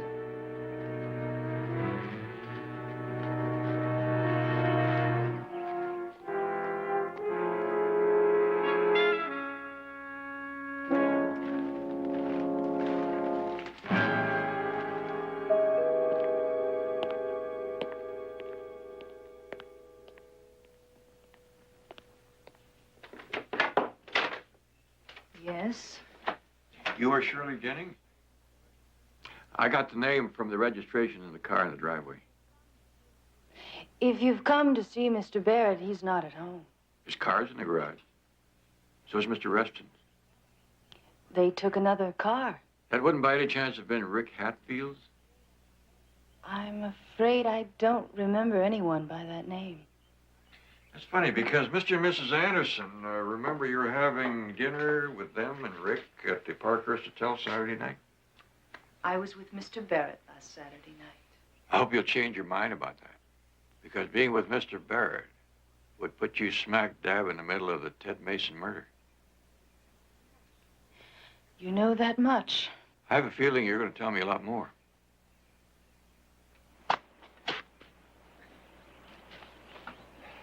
Keep digging. I want it deep.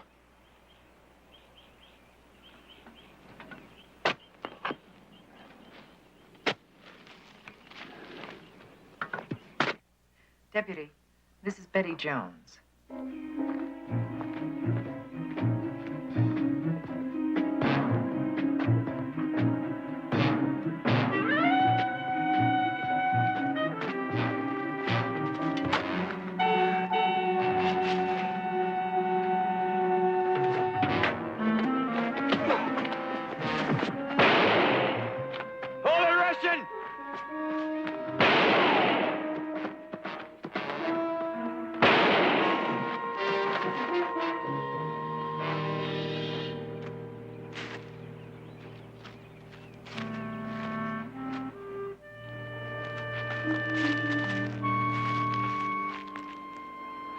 You mind telling me which one you are?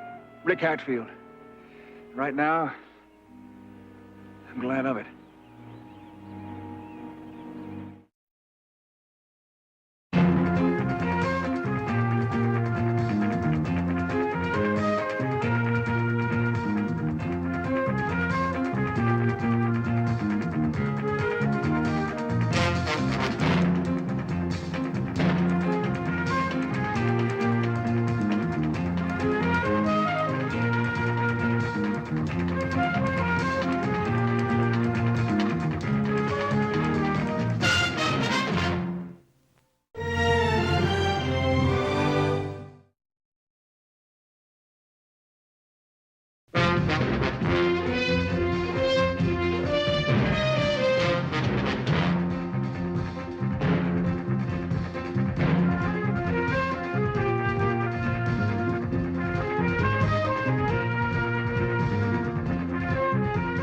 Barnaby Jones, starring Buddy Ebsen. Also starring Lee Merriweather, with guest stars Don Porter, Joel Fabiani, Jane Merrow, Stephen Elliott. Tonight's episode, Web of Deceit.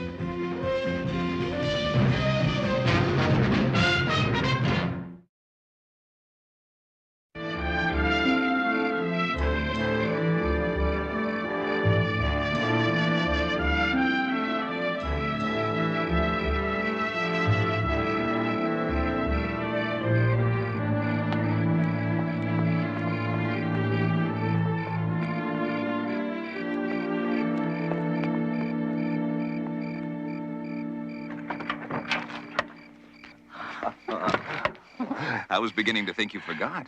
The people in the next house were out in their patio. I was afraid they might see you come in. And if Mr. Tatum found out... You are afraid, aren't you? He'd fire me, Stephen. He's told me so many times that I'm never to let anyone in the house unless he says to. Oh, Stephen, darling.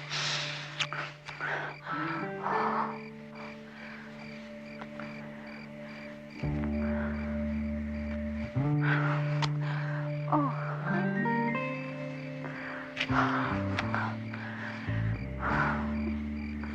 Let's go inside.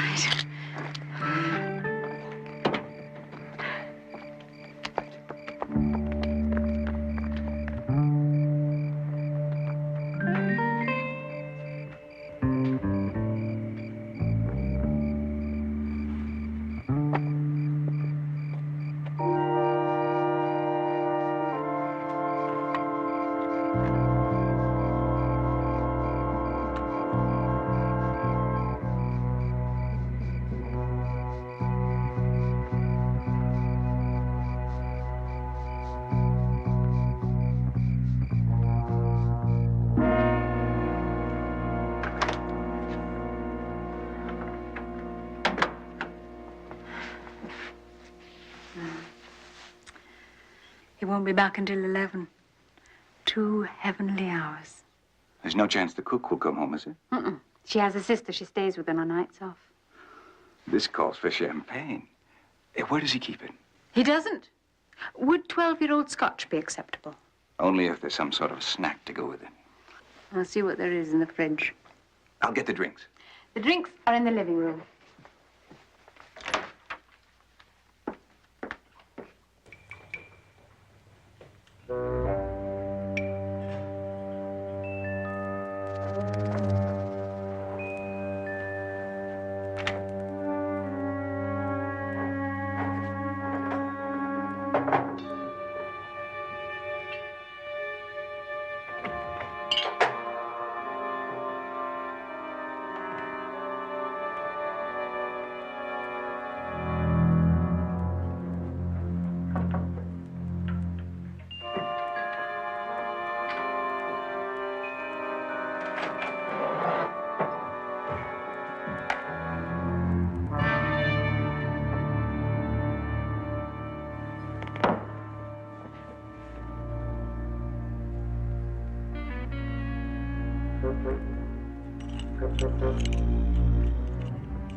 I thought you were famished.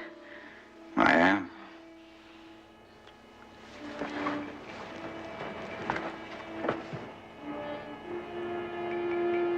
It's Mr. Tatum.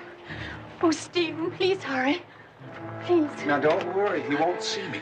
I'll call you tomorrow.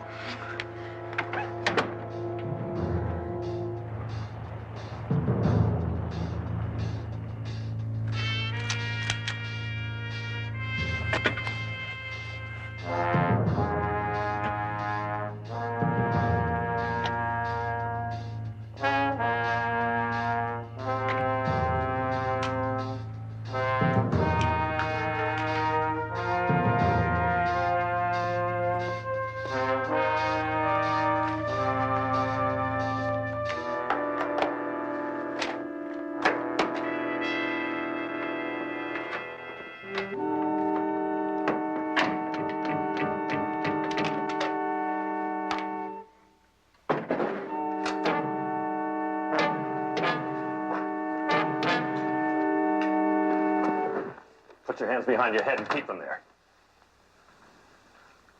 Take it easy, Mr. Tatum. Montgomery? Adam Montgomery? I found some extremely interesting memos in your file, Mr. Tatum, but I'd be pleased to forget them if you... I said to keep them there. If you forget that I dropped in this informal manner. Not a chance. You've been trying to get me and Jim Brock for a long time. Those libelous innuendos in your filthy column and on television. They were libelous. Why haven't you sued? Because you know just how far to go without laying yourself open. But this time, caught in the act of breaking and entering, that's a tough one to beat. Uh-huh. But I'll see to it that what I found in those memos comes out at the trial.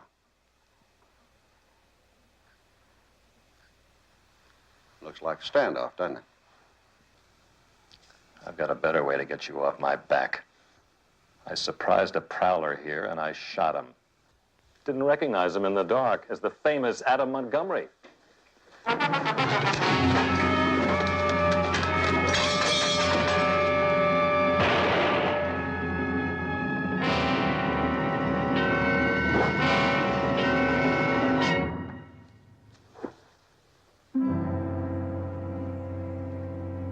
He's dead.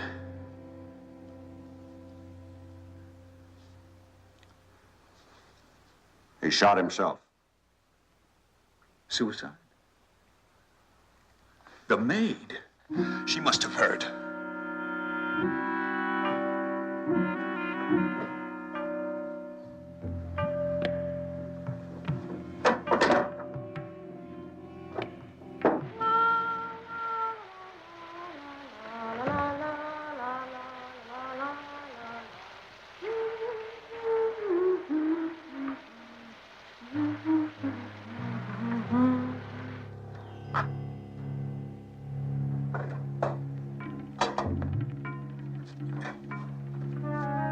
She's in the shower.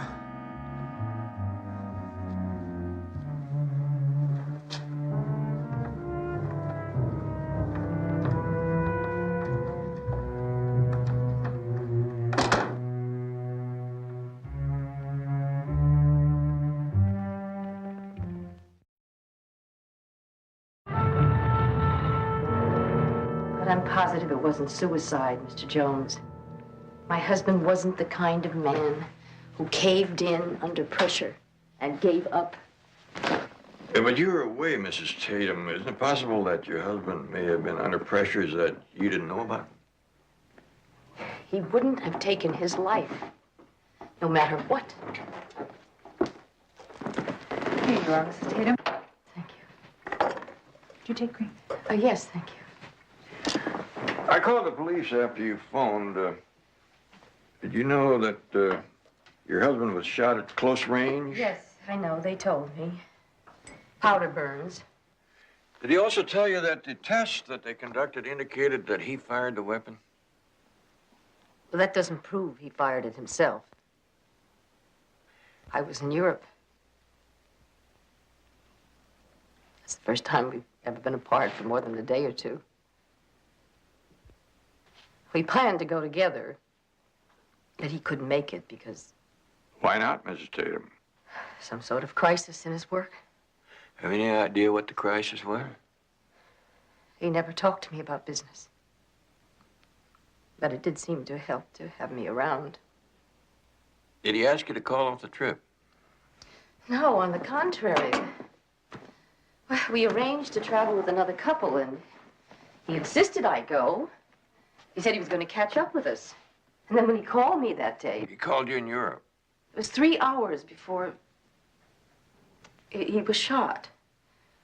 To tell me that he was flying over the next day to join us. Would he have made that call if he had suicide on his mind? Did you tell all this to the police? Yes.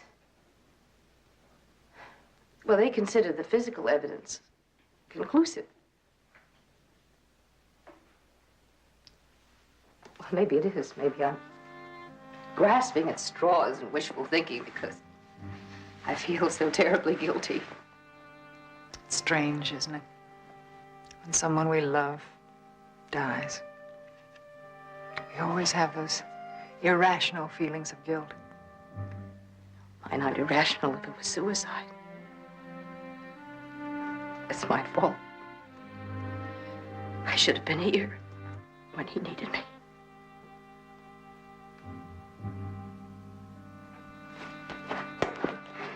I'm sorry to have taken so much of your time, Mr. Jones.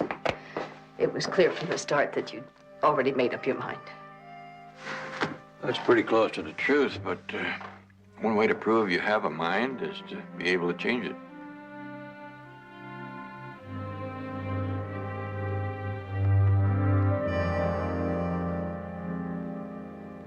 Today's question: is there any connection between the death of Charles Tatum and the rumors that the mighty empire created by James Everett Brock has been built on shifting sands?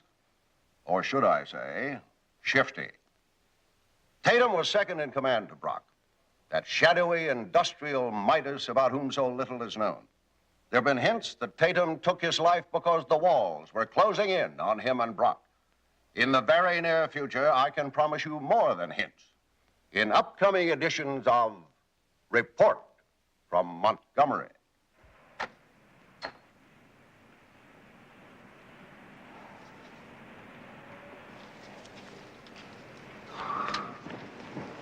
Adam?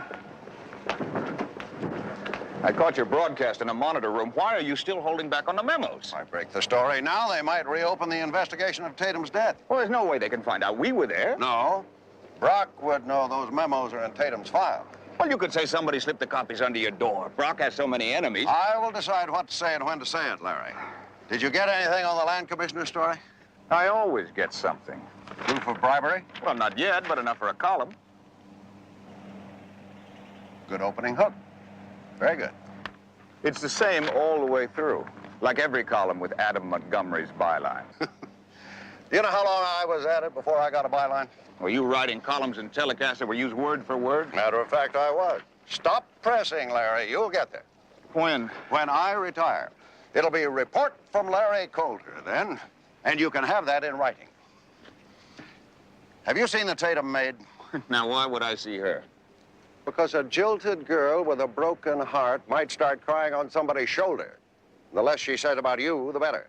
What can she say? A man she knows as Stephen Chadway, address unknown, was in the house? Do you have your phone number? I'll change it. Phone numbers can be traced. See her, Larry. Make sure.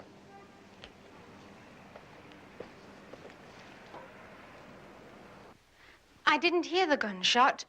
It must have been when I was in the shower. I came in here later to make sure that the doors and windows were locked. I always check everywhere before going to bed. That's a good idea. If everybody did that, it'd make things much tougher for the burglars. That's when I found the body. It was there. According to the police report, it was a cook's night out and you were home alone. That's right. No visitors earlier in the evening? I'm not allowed to have any guests. Mr. Tatum was very strict about that. Well, that's very strict indeed. What if an old friend dropped in and unexpectedly? I don't have any friends. Pretty girl like you, I would think that you would have a boyfriend. No. I would think they'd be swarming around like bees in a field of clover. In the police picture of this room, it seems to me that 2 of those glasses were missing. Yeah, that's right. Oh, yes, I put those back the next day. They were in my room. 2 glasses? I had a glass of ginger ale in the morning and another one in the afternoon. And you came all the way out here to get them? Isn't there any ginger ale in the pantry near your room? No, we don't keep any there. I have an appointment with my attorney, Mr. Jones, but I can cancel it if you want to talk to me. Oh, no, Mrs. Tatum. I just want to speak to you a couple more minutes. Thank you very much, Miss Paget. I'll be in my room if you want me. Thank you. According to the police report, there was nothing missing. That's right. I checked carefully. Oh, one thing you might not find in there is a file box was over here. Mr. Brock had some of his men pick it up after the police investigation was completed. After the police investigation? That was James Everett Brock? My husband worked for him. Any idea what was in the file? Just business papers, I suppose. Well, thank you very much, Miss Tatum. I won't take any more of your time. Oh, do you happen to have any ginger ale in your pantry? Oh, yes. I can have Hillary bring you a glass. No, thank you. But I would like to use your phone. Oh, yes, of course.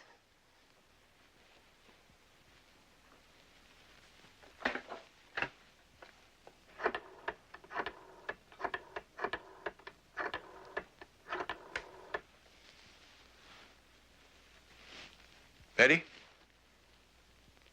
I got a little job for you.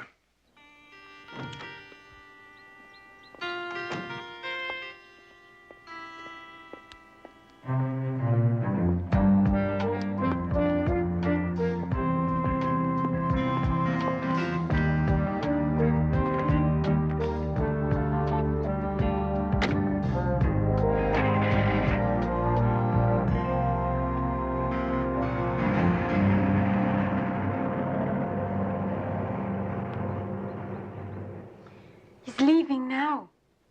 Stephen, I'm worried. I'm sure he suspects somebody was here that night. What's his name? Barnaby Jones. And if he finds out I've lied to him, There's no way he can prove it. Mrs. Tatum would fire me. I'd lose my work permit, have to go back home. Maybe we'd better get together and talk about this. I still think it'd be best if I were to tell her the truth now. No. See if you can get the afternoon off. But Stephen, Do as I say. Call me right back, huh?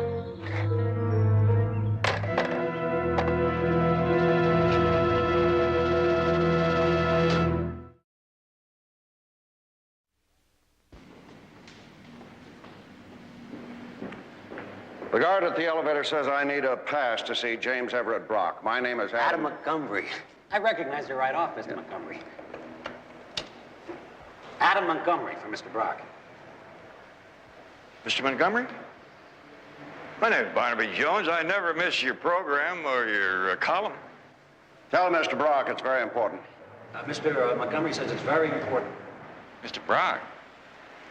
Hey, I bet that ties in with what you said on your show about the walls closing in. Sorry, Mr. Montgomery. You'll have to phone for an appointment. Maybe if I went up and told his secretary what I want to talk to him about? Yes, sir. Oh, would you please call Mr. Brock and tell him that Mr. Holmes would like to see Jim Ev. Jim Ev? Yes, Jim Ev. That's for James Everett. We're old friends.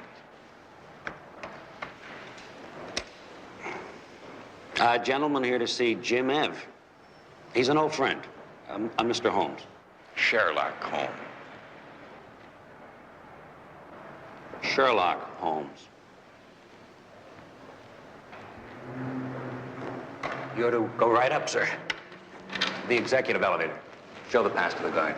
Much obliged. Nice to have seen you, Mr. Montgomery.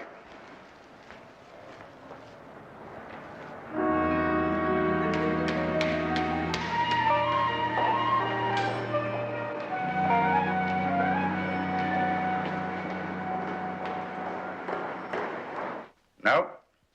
No, nope. That's not the way we set it up. That's right. Come in, Sherlock. I'll be right with you. No. No, I'm not interested in any counter proposals. You have until 5 o'clock. Right. Yeah, hold all calls. It's been a long time, Barnaby. You're looking good, Jim Ev. What's your secret? Clean living? I don't swing the way I used to when you handle that case for me. Never saw so many look-alike redheads in all my life. I couldn't tell one from the other. You were able to single out the one who was trying to blackmail me. Just luck. Hey, you've certainly come a long way since then. Just luck? Same kind of luck you had when you had that financial difficulty about 5 or 6 years ago. I heard that you almost went under. The banks were about to take you over. Rumors. I haven't had any real trouble at any time. Well, you always did have the ability to bounce back, to land on your feet. Beautiful view. You didn't come up here to see the view. What is it, Barnaby? Charles Tatum's wife doesn't believe that he was a suicide. She thinks he was murdered. That's what I'm being paid to find out. Any leads? Well, I was kind of hoping I might get one from you. How long ago was it that Tatum came over here to JEB Enterprises? About 5 years ago. About the time you got into your jam, wasn't it? I wasn't in a jam. That file that you took out of Tatum's living room, was there anything in that that somebody may have wanted to latch onto? Routine business papers. Mind if I take a look at them? I'm afraid not. Government contracts, we have to keep it confidential. First the routine, now the confidential. Is some kind of a runaround? You know me better than that, Barnaby. Yeah. Well, I came up here hoping for a lead, and I'm still hoping. Sorry, there's nothing I can give you.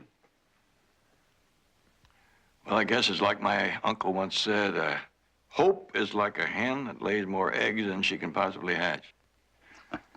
Thanks for seeing me, Jim Ev. All right, anytime.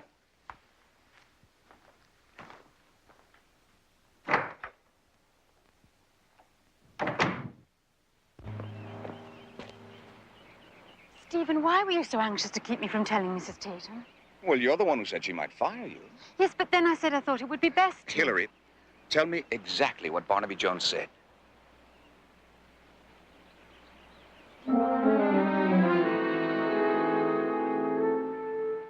Penny said, anybody here earlier that evening? Stephen, you did leave the house, didn't you? That's an odd question. Oh, darling, I'm so upset I scarcely know what I'm saying. Well, you don't think I had something to do with Mr. Tatum's suicide, do you? Of course not. You're all wound up, Hillary. Why don't we drive over to my house for a drink? I couldn't do that. It'll do you good. Hey, tonight we'll have a nice barbecue dinner, a bottle of wine. I told Mrs. Tatum I'd be back by 6. So call her and tell her you're staying with a sick friend. Hey, there's a phone over there. She's not at home now. Well, okay, you can call her from my place when she gets back.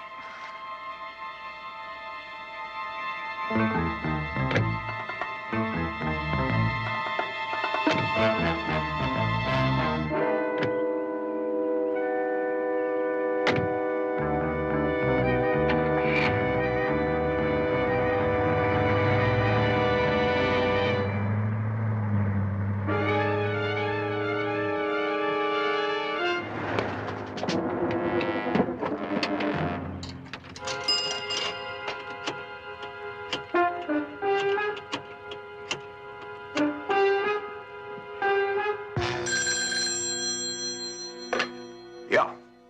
Barnaby, you were right. She does have a boyfriend. They just drove off in his car. Well, it would have been nice if you'd have followed them, found out where they were going. I would have, but a van blocked me in. I got the license number. Good. Check it out, Betty. I'm on my way to the Tatum house. Call me there. Right. Oh, excuse me. Excuse me for running off like this. All of a sudden I realized there was a cake in the oven that had to come out right away. Well, I hope you made it in time, Mrs. Snyder. I did. Oh, maybe you like to have a slice when it cools off? Do you like linzer torte? I think I'd love anything you baked. Oh, thank you. But you were talking about Hillary, no? Yes. It's too bad she doesn't have friends here. I think maybe she just met somebody. Oh? At the bridge club. She's been going there on her night off. And this somebody is a man? He called a couple times when she was out. Now, he did not give his name. All he said was he'll call back later. He sounded very handsome.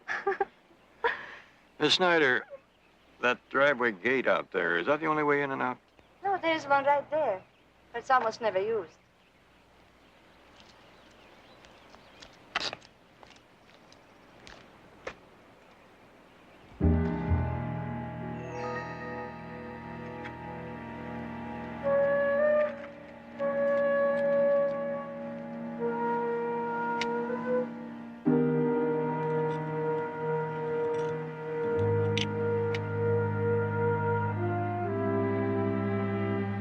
What is it? Looks like a small piece of wood. Oh, that must have fallen off a tree. Yeah, it came off a tree, was made into a matchstick. Looks like somebody didn't want this gate to latch. Now, why would somebody want to do something like that? Well, that is something that could stand looking into. Oh. A piece of broken matchstick in the latch.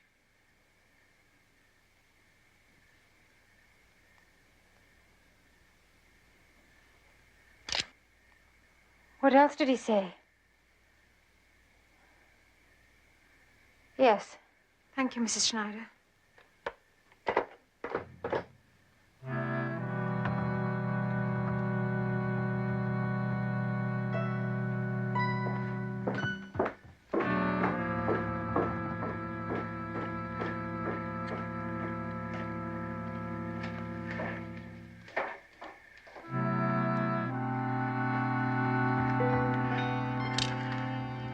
Larry?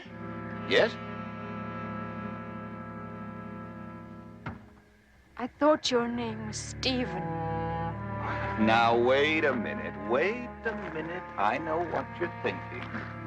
The man who lived here before neglected to give the post office a change of address. And you open his letters? The ones that look like junk mail, yes, just to make sure before I throw it away. You're lying, aren't you? What are you talking about?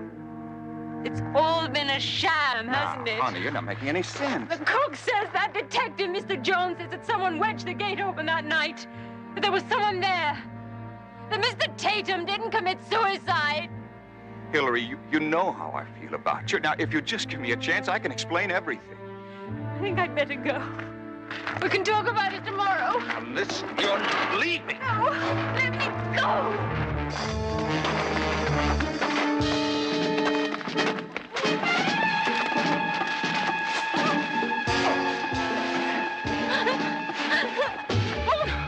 Did you tell anybody I was there that night? Did you? Good. You know, it's a shame I can't depend on you anymore.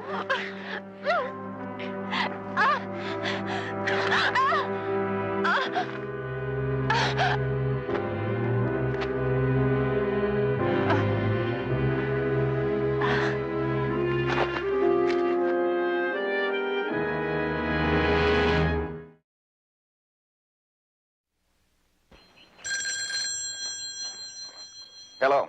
Good morning, Larry. Don't you ever check with your answering service. I've been trying to get you all night. Did you get what I wanted on the land commissioner story? No. No. It's about that problem we discussed after your telecast yesterday. I had to bury it. You what? There was a problem. It was the only way to handle it.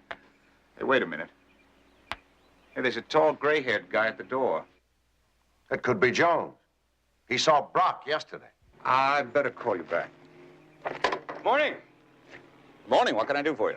Well, I hate to bother you this early in the morning, but are you Steve Chadway? Yes, who are you? My name is Barnaby Jones. I'm a private investigator. Oh, what's this all about? Looking for a young lady named Hillary Paget. Her employer called me rather upset because Hillary hadn't come home and they hadn't heard from her. Why come here? I barely know her. A friend of mine saw you two driving away from the park yesterday. She picked up the license number. The rental agency said the car was checked out to you. Oh, well, I just happened to run into Hillary yesterday. We started talking, you know? Where'd you drive her to, Mr. Chadway? I dropped her off at the bus stop. She say where she was going? Well, home, I figured. Funny she wouldn't have asked you to drive her there. It's only a few blocks from the park. It is? You never been to the Tatum house? No. You see, Mr. Jones, she didn't ask to be let off at the bus stop. I made a play for her, and she got a little huffy, and so I dropped her off. You always leave your starter in the fire after it started? Oh, I forgot to take that out. What'd you do, plan a little barbecue last night and get interrupted by something? That's exactly what happened. But there was nobody with me, if that's what you're driving at. Well, in my line of business, you have to touch all bases. Incidentally, what's your line? I'll need that for my report. A salesman. Got a business address? You know, I'm between jobs, and I have to leave right away. I've got an interview about a new job. Oh, I just have one more base to touch. You mind looking at this?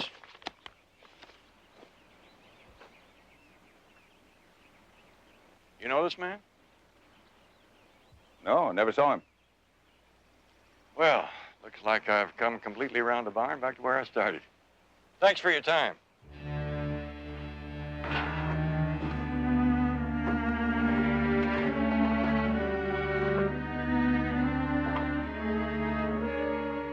Where did you get a copy of this memo that you sent me, Montgomery? Somebody slipped it under my door, along with copies of other memos. Just slipped it under the door. Yeah. Must have been somebody with a grudge against you. It's all there, Mr. Brock. It was mob money that bailed you out of the trouble you were in 6 years ago. If that information leaks out, you'll lose millions in government contracts. What do you want? Job like mine takes a lot out of a man. And I've been at it for a lot of years. 19 hours a day, 7 days a week. Long speeches bore me. My doctor says I ought to slow down. There's a bit of a problem. Money. Yeah. Made a lot, spent a lot. Just never acquired the habit of saving. How much do you want? What I want's a job. Man retires and lets down completely. What kind of a job? I think you can find a spot for me.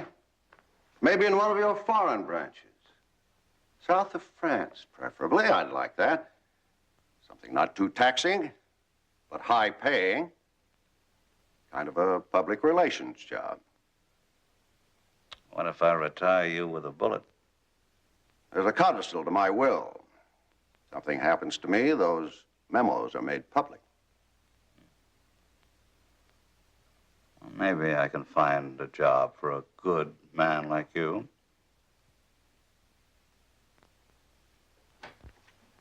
What do you have there?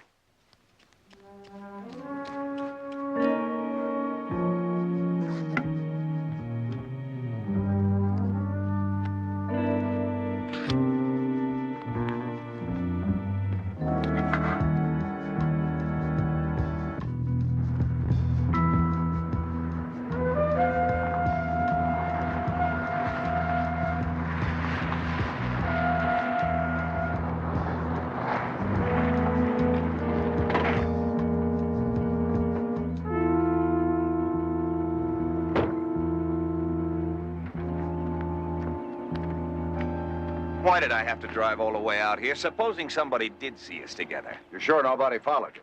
Of course I'm Adam, you're getting paranoid. Now, what is this all about? Report from Coulter. On the air and in your favorite papers 5 days a week. It's all yours, Larry, beginning tomorrow. I'm retiring, like I said I would. There has to be a catch. There isn't. Just one condition. You agree never to use the memos. Never? Has to be part of the agreement. So you made a deal with Brock? Why not? If I get what I want, you get what you want. And you always wanted to set up a retirement plan. I bet it's a good one. I take it you're in agreement? Sure. Why not? When do I take over? Right away. But there's one thing you have to take care of first. What? Well, if Barnaby Jones ever connects you with Tatum's death, you're in trouble. We're in trouble. But you are good at handling things like this. You handle this one, we're both home free.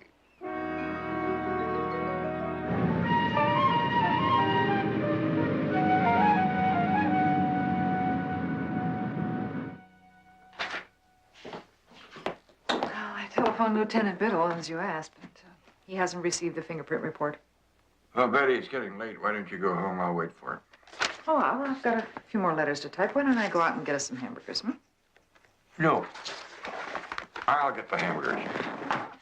I wouldn't want you to be raising a furor about the working conditions.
Today's question: did one of the land commissioners take a bribe? You'll get the answer to that in tomorrow's broadcast. But, and this is my scoop for the day, you won't get it from me. I'll get it. After giving the matter much thought, your weary reporter has decided to retire. A man who has been my right arm for years will be taking over. Instead of telling you who he is, I'll let him make the announcement tomorrow, so that he can start off with a scoop. So Adam Montgomery is retiring. Oh? After all that talk about having Brock on his side, she quits cold without firing a shot. I wonder why. I think I have something you're going to like. What? Lieutenant Biddle got the fingerprint report. Stephen Chadway's real name is Larry Coulter. He's an investigative reporter. That's why his fingerprints are on file. Guess who he works for? Adam Montgomery. No, it all keeps coming back to my hunch. It's all involved with that file. There's only one way to find out.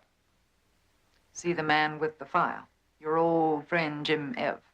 How do you out-con a super con man? It's gonna be tough. Right. Thanks. Mr. Brock is busy, but if it's important, He can see you. Thank you. Oh, is Adam Montgomery still trying to crash the gate? Are you ready for this? He came back yesterday, and they said send him right up. You never know which way Jim Ev is going to jump. If he fell in the river, he'd probably float upstream.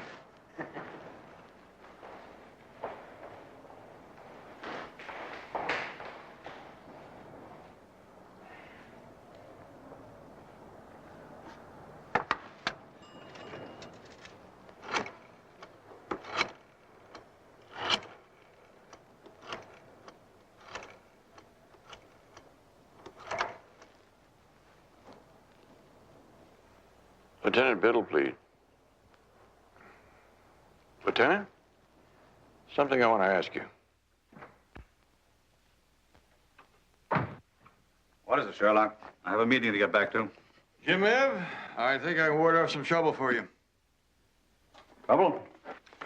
Yeah, I took with a grain of salt what you said about the Tatum file. I put out the word that I was willing to pay big for information, and I got the word back. From whom? An informant. Said he knew somebody who had taken something from the file. What? I don't know.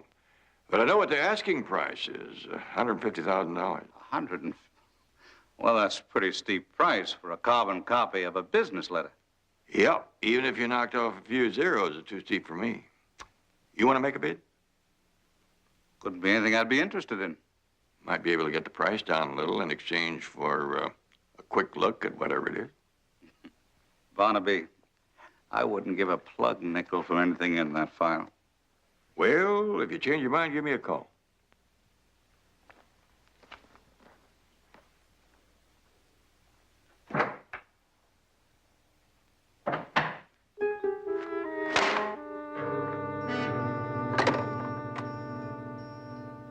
Get me out of Montgomery.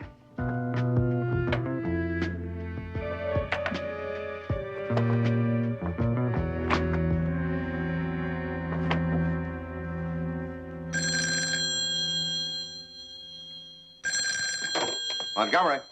This is Brock. Somebody's trying to shake me down through a go-between. It wouldn't be you, would it? What are you talking about? The memos. Somebody said they were up for sale, $150,000. You said nobody else knows about them. Nobody does. Except, of course, for whoever it was that slipped them under my door. Yes. The anonymous tipster. Well, if it wasn't you, you better find out who it was and do something about it, or our deal is off. I'll get on it.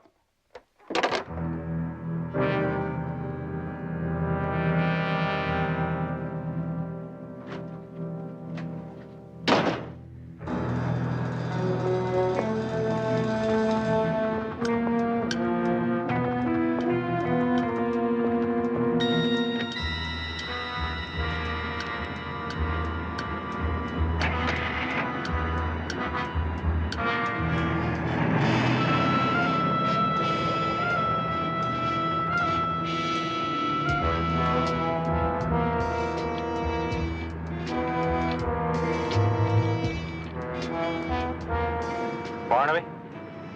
He's leaving now. I'll stay with him. Okay. I'll get to the car and stay on the police van. All right.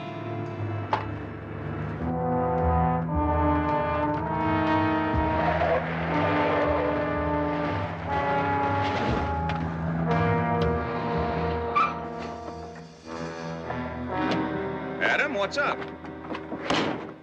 You're going to level with me, or you've had it. Do you have extra copies, or was it just a bluff? Extra copies? What are you talking Come on, Larry. I got it straight from Brock that somebody's been trying to milk him for $150,000. What? No, Adam, wait a minute. It wasn't me. Nobody else knew we got to the memos. It has to be you. I told you I don't know what you're talking about. Are you trying to set me up? I am talking about copies of those memos. And if they can't get us on those, they keep digging until they get me on the girl's murder. Is that it? That's very informative. What is this? Shut up. Not very smart of you, Mr. Jones. Coming here by yourself. Meet Lieutenant Biddle of the Los Angeles Police.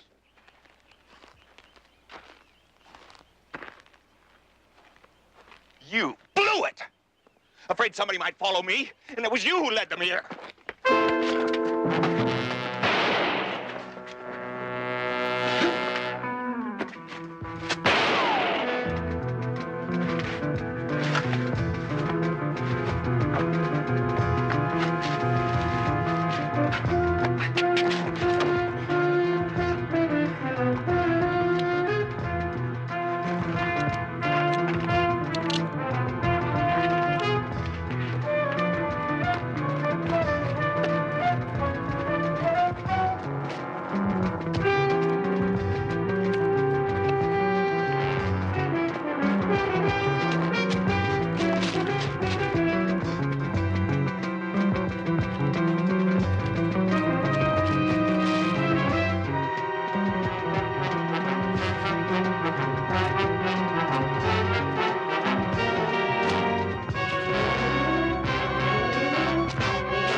that gun and turn around nice and slow.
Barnaby Jones, a Quinn Martin production, starring Buddy Ebsen, also starring Lee Merriweather, Mark Shera, with guest stars Mark Jenkins, Laurie Prang,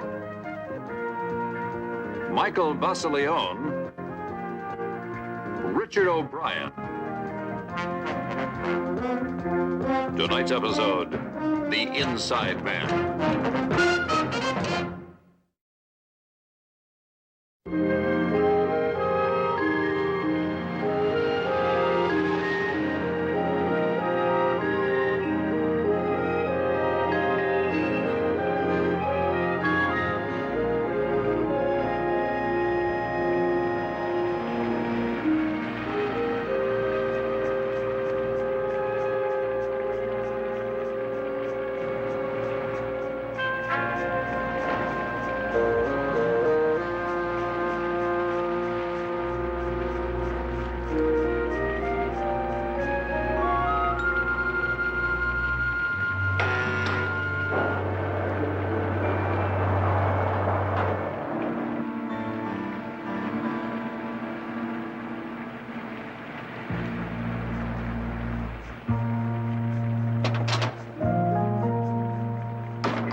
As soon as this is tallied, you fellas have another pickup to make at the sports arena.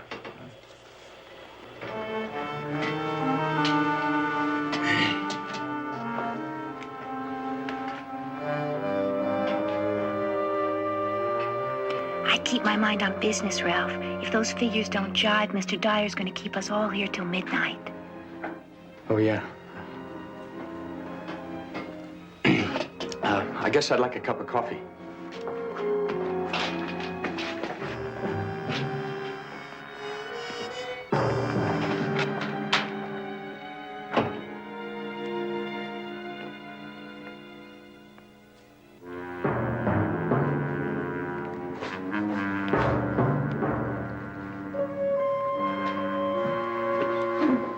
And don't be late tonight, Daddy. Mom's invited the Wilsons.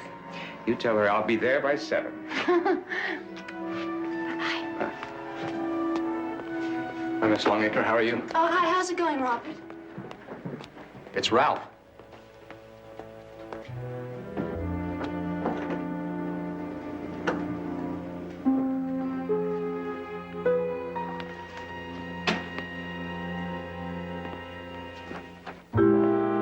Boy, Ralph, you taking a break, huh?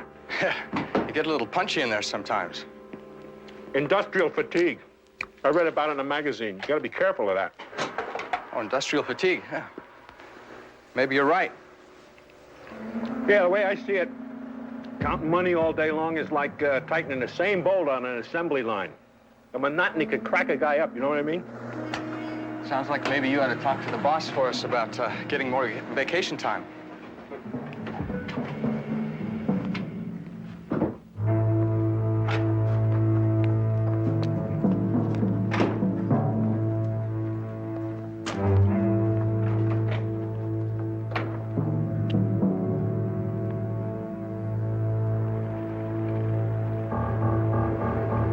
Okay, let's go.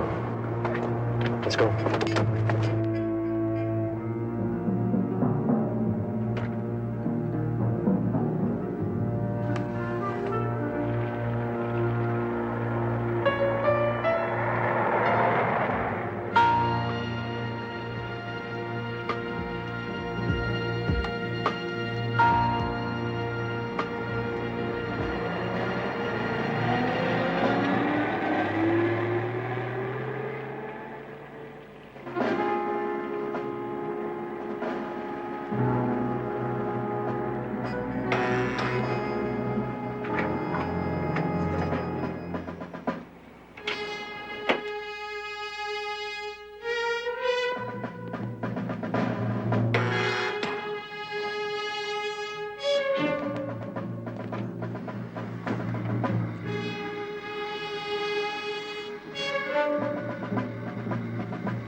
Case of ice in there. No, but be sure to give me time to get this card back. Breathe. Now, everybody on their feet and put your hands on top of your heads. Come on. You, come here. Open the door. No, with your other hand. That's right.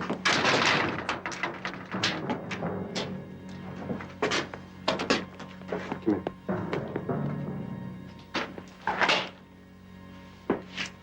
Go back.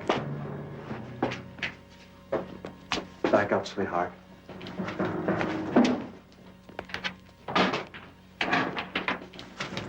You, fill up this bag. With the bags.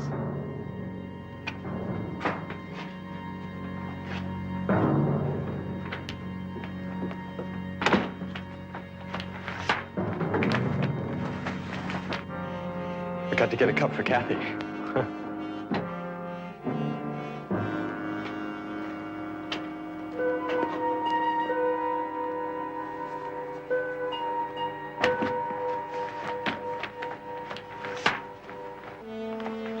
You! Silent alarm. Let's get out of here. Anybody makes a move after us, is dead. Wait for me. There's, little change of plans, kid. You're gonna get your cut right now.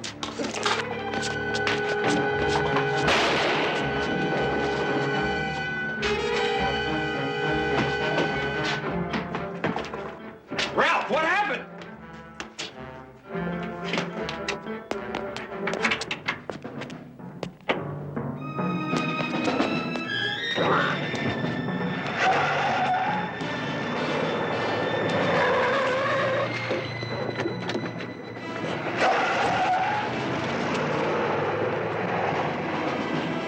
Did anyone call the police? One of my men's doing it. There were two of them, Mr. Longacre.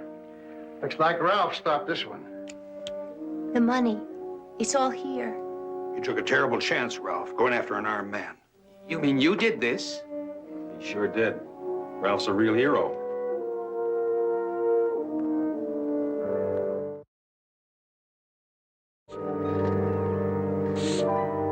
As chief of security for Longacre, it's my job that's on the line, Barnaby. The company's off the hook. The robbery failed. The money's recovered. The only one that's going to wind up holding the bag is me. Well, Joe, in the 30 years that we've known each other, I've never heard of anyone questioning your integrity. I don't think it's a matter of integrity that Longacre's questioning. It's more like my competence. What about the police? Do they think it was an inside job also? Well, they haven't labeled it as such. But since my security people are the only ones that are supposed to have the key cards that would open that fire door, I can't blame them for thinking so. You stand behind your people? The FBI couldn't have done a better job of screening them than I did. They're clean. I'd stake my career on any one of them. I guess I have.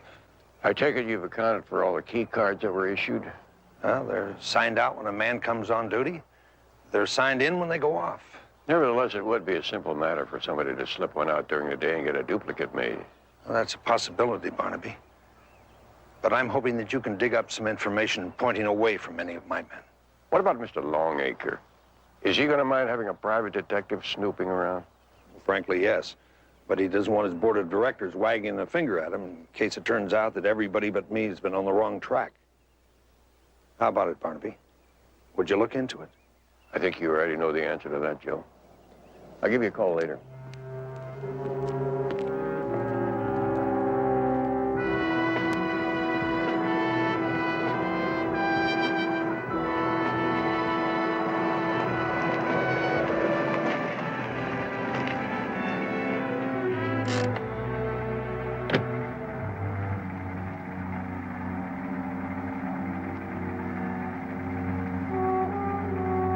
Yes. Ralph Alcott, sir. You invited me over this afternoon? Drive on up, Ralph.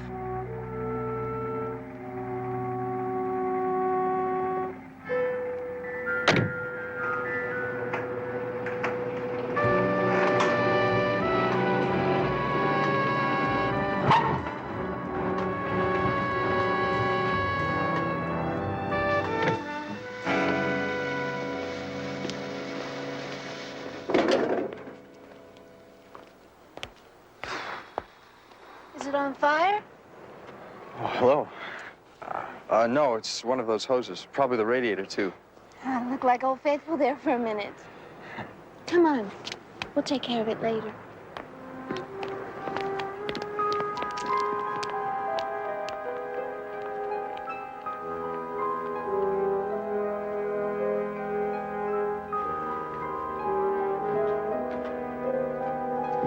Here he is, Dad.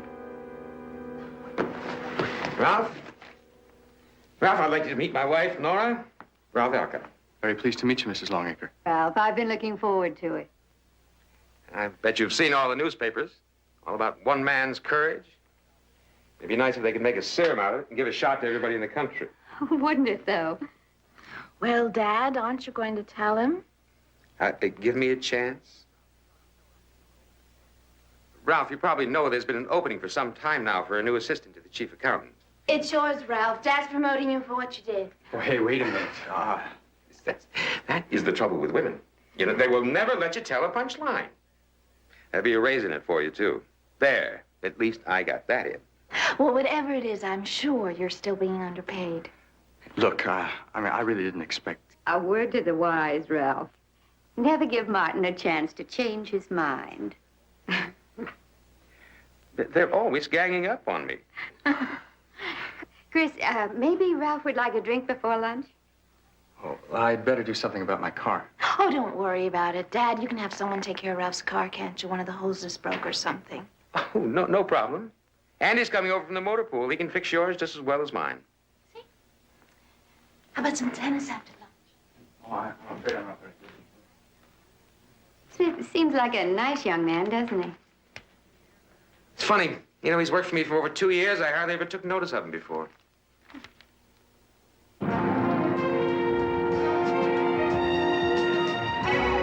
His name is Gully, Leo Gully, out of Boston. He was released 6 weeks ago from a Massachusetts State Penitentiary, robbery, ADW, grand theft auto. Did a rap sheet or a portfolio? Sounds like you came west looking for greener pastures. What about the man who got away? A witness from across the street said she saw him jump into the back seat of a car and take off. Too far away to get a license number. Back seat, and there was a driver. Mm-hmm. It means there were at least 4 in on it.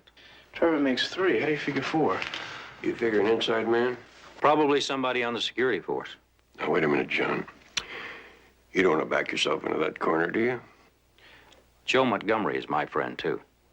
I don't want to see him hurt, but there is no way those two could have gotten into that place without some inside help. I'm inclined to agree, but I'm also remembering that a lot of other people work in that building besides Joe's security force. All right. Only the others aren't issued key cards. Okay, John. If I get anything, I'll give you a call. You know, for an ex-con only 6 weeks out of the Massachusetts Slammer, this Gully character sure connected fast. And with heavyweights yet. Glad to see you've been paying attention. Well, how do you figure it? Well, since I'm not clairvoyant, I'm going to have to go to the streets for information. Well, all you have to do is point me in the right direction. Problem is, the informant that I'm thinking of is hard to find. Did I ever tell you about my friend, the professor?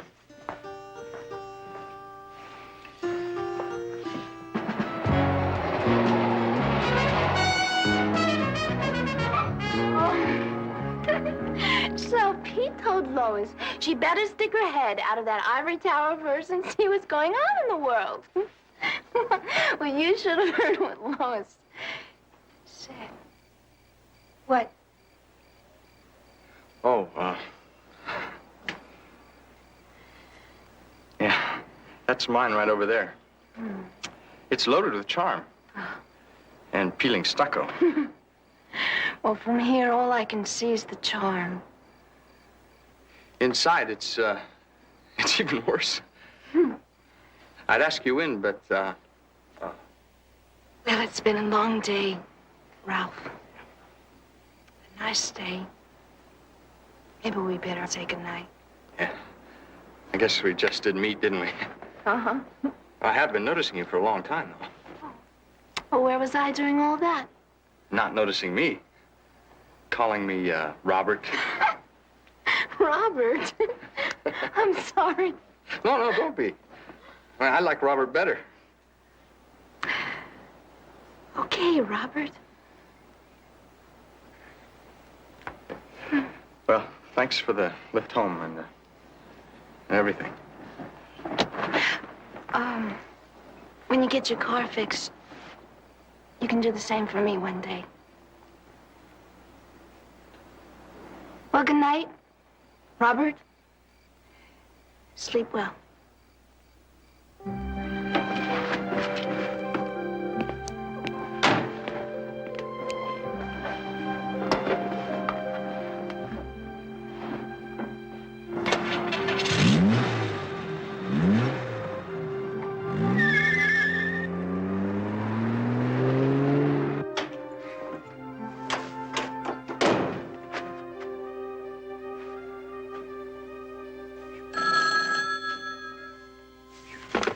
Hello? Hey, you kid. How you doing? Been trying to get you all day. Who's this? Roy! Who is this? Hey, I saw your picture in the paper. You look great. What do you want? Another shot at killing me? Oh, come on, pal. What happened was strictly Gully's idea. I had nothing to do with that. Yeah, sure. No, it's the truth, Ralph. Listen. Gully was afraid you'd crack up under all that questioning. He deserved what he got. And on top of that, you wind up a gold-plated hero. So maybe it's all for the best after all. Huh? Hey, look, do us both a favor, okay? Don't ever call me here again, okay? Oh, would you rather I call Longacre? Or the cops? And tell them how that side door got opened? What do you want? That's better. We're going in again. In? Oh, wait a minute, that's crazy. We'll talk about that tomorrow. I'll call you.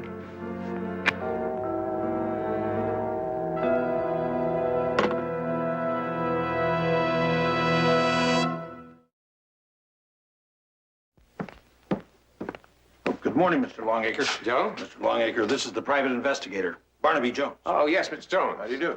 I'm putting out a memo to have all of our people cooperate in every way possible. Well, thank you very much. In my business, sometimes cooperation is as good as a clue. It's terrible to think that one of my own people could have been involved in this. But if that is the case, then we've certainly got to know.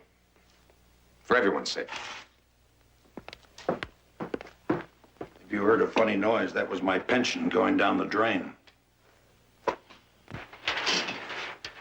Kathy, you mind if I check your totals? I'm really very happy for you, Ralph. Listen, you deserve much more credit than you've been given. Pushing that alarm button like you did. Ralph, see you a minute? Sure. Barnaby Jones, Ralph Olcott. Ralph, my pleasure. Heard a lot about you. Barnaby's a private detective looking into the robbery. Oh, more questions? If you don't mind. I read the police report, but I always like to get some of the facts myself. Well, there's not much I can tell you about the robbery. I wasn't there. To the company's great good fortune, as it turned out. I just came out of the lunchroom and I looked and I saw these two masked men. At the elevator, you said? Yeah. And then one of them came at me. That's the part that puzzles me. Why, when they had a chance for a clean getaway, did Gully, that's the man you shot, chase you so far out of his way? Because he figured I could recognize him, I guess. Well, how could you recognize either of them if they had their masks on? Oh, sure. You're right. They had their masks off. Both of them? Then you must have gotten a look at Gully's partner. You didn't tell that to the police. No, this Gully had his mask off, not the other one. Well, if you got it all sorted out, Ralph, are you sure? Look, Mr. Jones, I'll level with you. I've been in a fog ever since this thing happened. They tell me I'm a hero, but the truth is I'm not. I hardly even remember shooting this guy, much less the details leading up to it. That's understandable, Ralph. Thank you very much.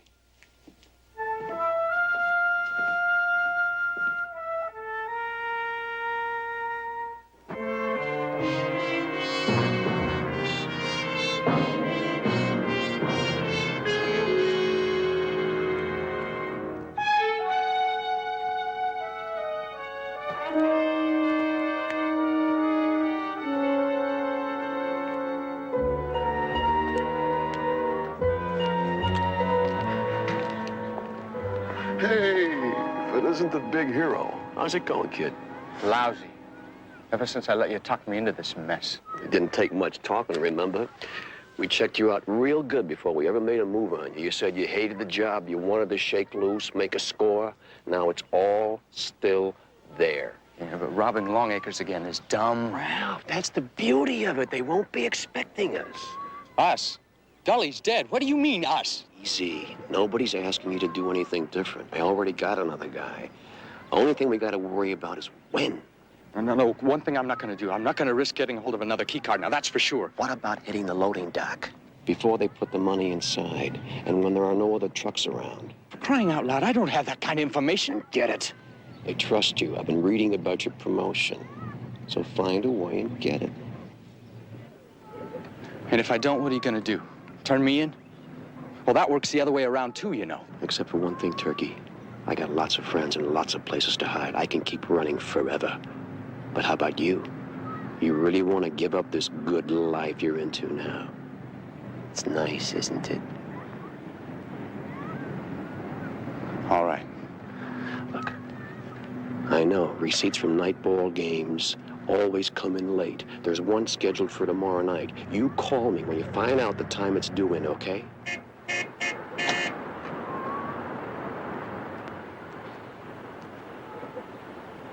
Okay, just get away from me. Get out of here. I'll be at the Ruxton Hotel Room 218, waiting for your call.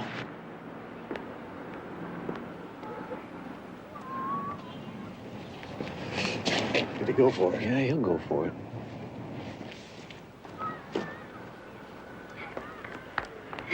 What are you doing here? A girl named Kathy at the office said she saw you headed this way for lunch.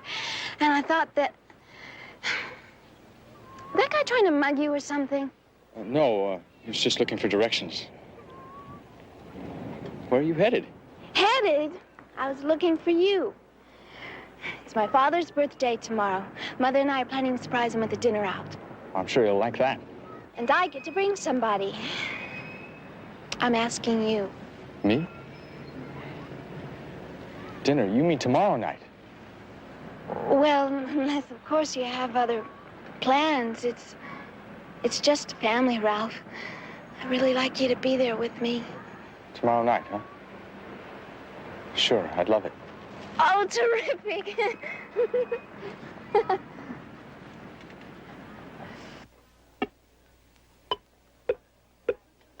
Can't do any better than that. Well, thank you, my good man. And do call again. See, Barnaby, I told you I could find the professor. Barnaby, I've been looking forward to your visit. How about 5 again, son? You're on. Take the pilot's seat. Professor, don't you know it's against the law to gamble? But gambling holds none of the hazards of breaking the unwritten law against snitching on bad dudes. Like the late Mr. Gully and his friends. In some cases, snitching on bad dudes is good for the soul as well as the pocketbook. If you think throwing the point will lull me, you're mistaken. Listen, I was weaned in pool rooms. I'm not gonna get hustled over one of these things.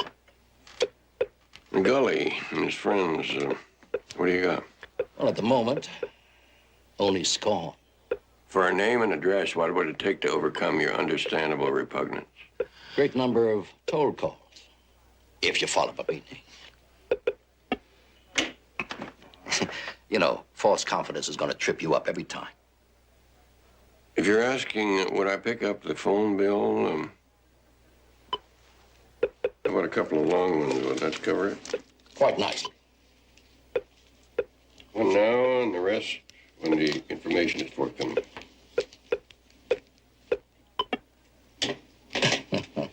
You know, I'm going to tell you a little secret, son. Half my opponents claim they were weaned in the pool room. This is the age of computers.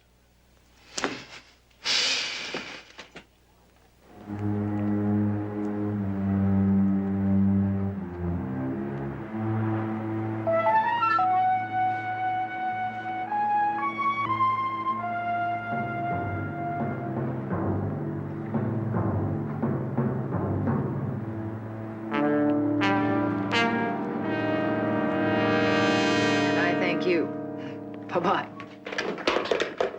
Oh, you might as well turn around and head right back out again. That was the professor. He come up with something? Well, according to his sources, an ex-con named of Artie Moss connected with, well, as he put it, a heavy dude who sounds very much like he might be the other man in the Longacre robbery attempt. Is there any clue to where he's staying? Only that Moss has been seen around a Hotel Ruxton near Echo Park. Let's go.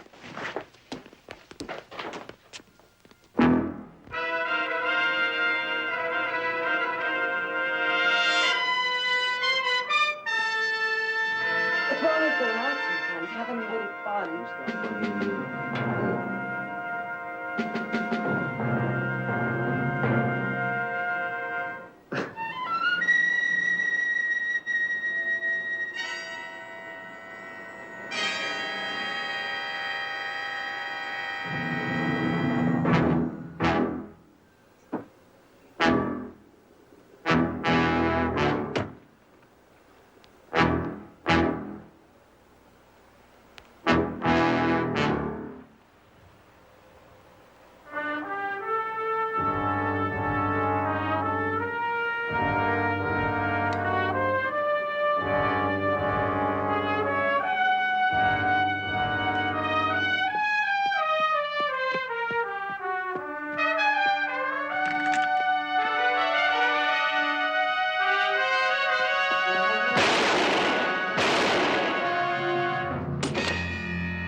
A driver's license, Massachusetts prison parole card, and a few dollars is all we found on the body. Can't win them all, can you? How come you're so interested in this Artie Moss, anyway? Chip, thought it might be a new man in that crowd that Gully ran with. Have you checked his hotel room? Moss isn't registered. Manager says he's been visiting lately with a couple in room 218, Mr. and Mrs. Norton. They have anything to say? No. Seems they hightailed it out before my men got here. Think they had anything to do with the shooting? No. A witness said she saw a man she didn't recognize take off down the stairs just after it happened. John, might not be a bad idea to get out an APB on the Nortons. It could be what's left of the gang that hit Longacre Security. I'm ahead of you on that one. Already have. I don't know. It doesn't add up. Why would the gang have a falling out if they didn't get any money to fight over? Yeah, and if you're right about this, Barnaby, it's also interesting that they're still around recruiting new talent. Kind of makes you wonder what their plans are.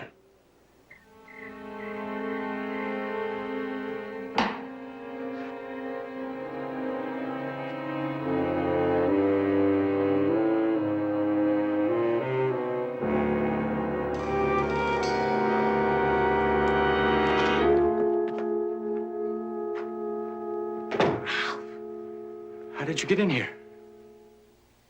Keys to your car. It was fixed, so I thought I'd drive it over.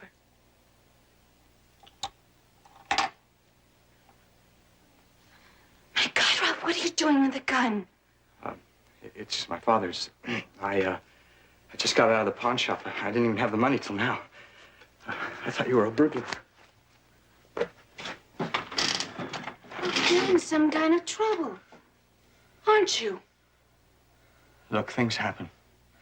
Things, if you just turn back the clock, you'd never... What are you talking about? Will you just tell me?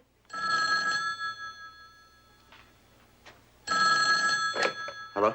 You know what I'm gonna do to you, you slob? I'm gonna make oatmeal out of your brains. I don't care what you say to me. You can't scare me anymore. Not anymore. Yeah, I know. You're a hero. So I'm gonna do you a favor. You're gonna stay alive, hero, if you tell me what time they're gonna make that night money delivery. I'm warning you, get off my back. I got a gun. You try anything, I'll use it.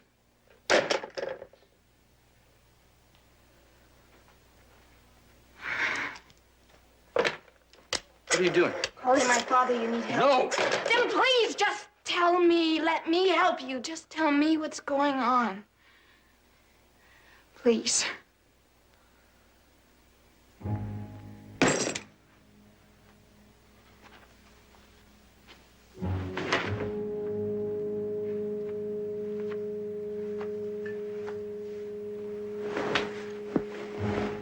Go back home, Chris.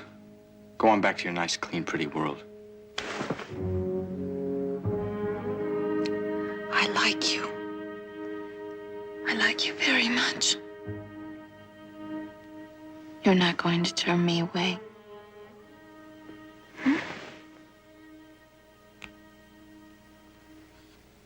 God, you're beautiful.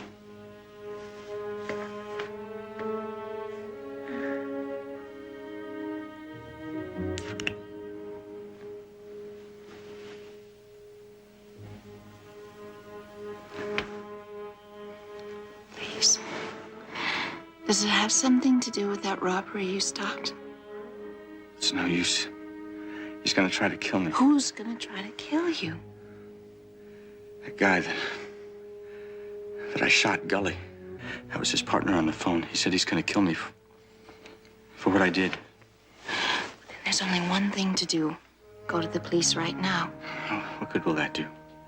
I mean, he knows me. He knows where I live. Before the cops even find out who they're looking for, I'll be dead. Well, what about that private detective my father hired, Mr. Jones? Huh? You're gonna stay at our house tonight. I'll have Daddy call him first thing in the morning. Please.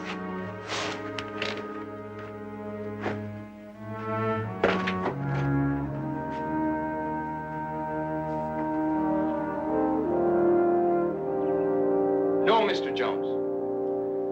I just don't like the idea of going to the police for protection. I mean, how long can they protect me? It can't last forever. Don't worry, Ralph. You're welcome to stay here with us as long as it's necessary. Puzzling that a thief would risk his own safety for revenge like this. Yeah, you would think he'd do himself a lot more good just by cooling it somewhere. Or maybe this Gully was his relative or something. I think that's worth looking into, don't you, Mr. Jones? Yes, there's something else I want to check out. Bill Hummel, the security guard, is he on duty today? I believe so. Yeah, but you've already talked to him, haven't you? I've talked to everybody, and I left with one fact, that in addition to Ralph, Hummel was the only other person who was alone at the time of the robbery. I'd like to know more about this myself. I'll go with you. Ralph, you'd probably be safer in a crowd. Why don't you come along?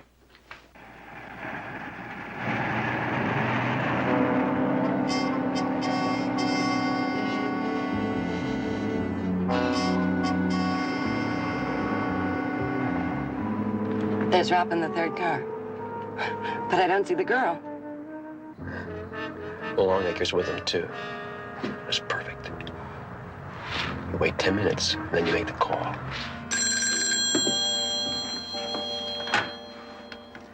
Hello? The Longacre residence? Yes? This is the police dispatcher, Dwyer Division. Our unit is just radioed a 640 traffic accident at Sunset Willoughby. Oh, no, an accident? One of the victims, a Martin Longacre, has been injured and is being rushed to Central Receiving Hospital. He's asking for Chris. Okay, I'll be right there.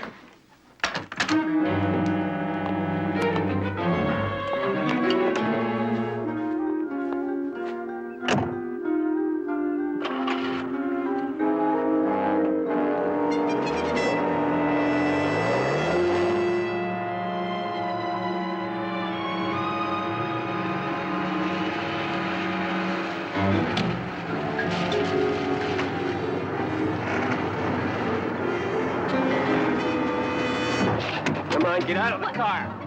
Just come on. What is it? Don't say anything.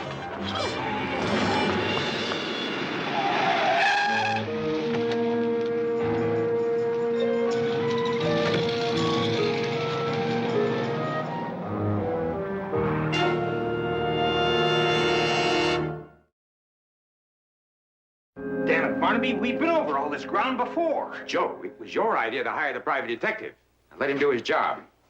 Sure, Mr. Jones, I was alone. Well, he's got a right to ask. All right.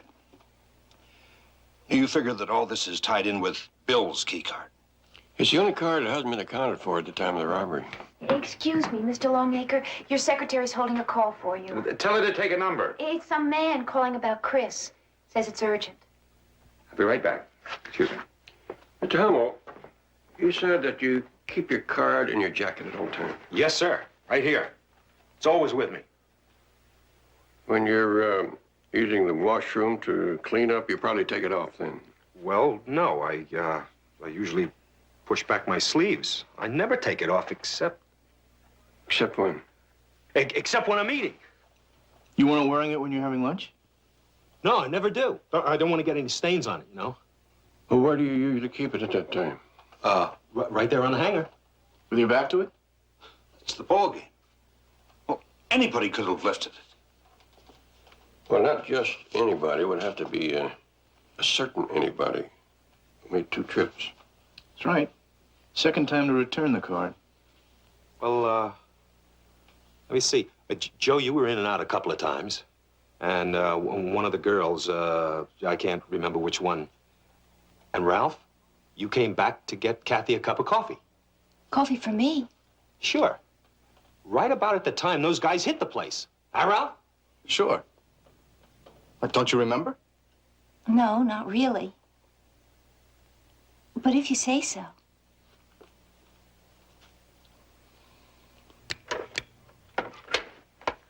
Hello? Dad. Chris, you sound funny. Is something wrong? Dad, do what the man says or he's gonna hurt me. Chris? Chris? Longacre, you have any doubt that was your daughter? Who is this? What have you done to Chris? Shut up and listen. Go to your vault and put $250,000 in a bag. You've got a half an hour, so that won't give you time to mark the bills. In a single car with the money, go north from the freeway along the Arroyo Canyon Road until the car is stopped. You got that? I can't possibly get the money all together and drive there in half an hour. I'm allowing you an extra 20 minutes for the trip, and you're not driving. I want somebody I can recognize. And who? That kid whose picture's been in all the papers, Ralph Olcott. Him I'd recognize. Okay?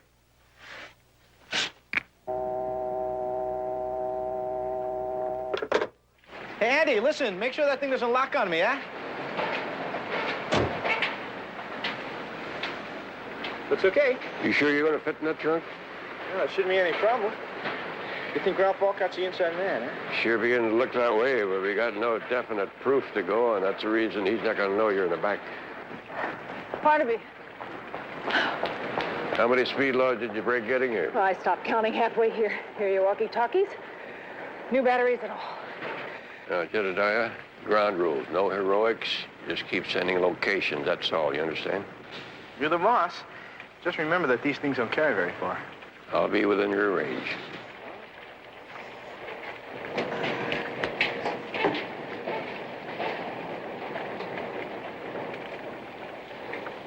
Well, Barnaby, I also have a message for you from Lieutenant Biddle. They found latent prints at that hotel belonging to a Roy Swain, an ex-con and parole violator. What did this Swain serve time for? Armed robbery. Before that, extortion and attempted murder. It's all here. Now, Mr. Longacre, before we start, I want to advise you once again. No police. Now, the company has my personal check for the money. It's nobody's business but mine, and until I get Chris back safely, the police stay out. Your daughter comes first, that's for sure. But the man who did the kidnapping and the one who is threatening you, Ralph, I believe is one and the same. Yes, I know. But I want to go anyway. Well, we'll try to see that nothing goes wrong. But I'll need about 3 or 4 minutes after you make contact. See if you can find a way to stall him for that long. Okay.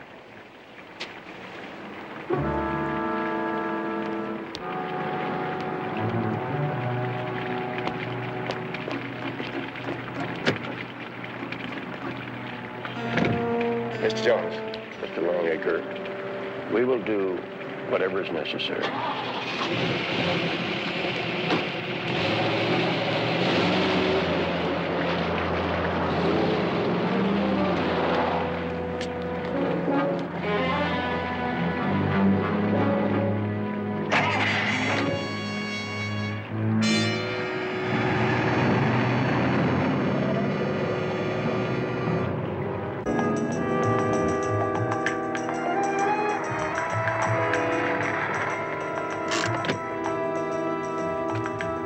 Barnaby, we just stopped. I can't see much, though.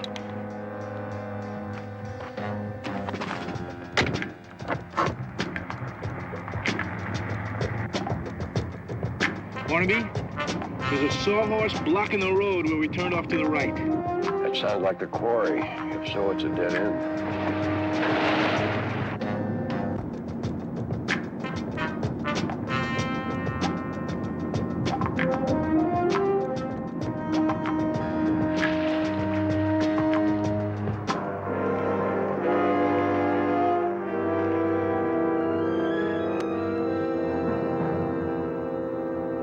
The road's bottomed out. I get the feeling we're gonna stop. I'm moving in, JR. Find a phone, call Lieutenant Biddle.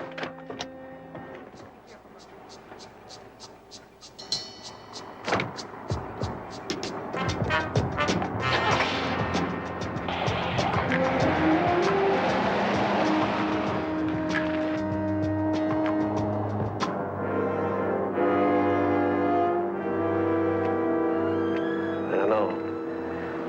You must pay something for that jerk to commit suicide over.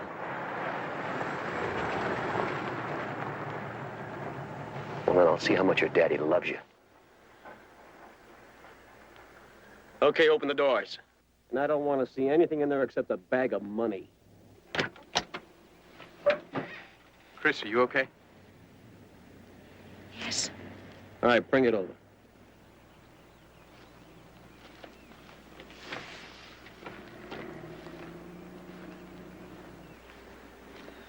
I want to talk first.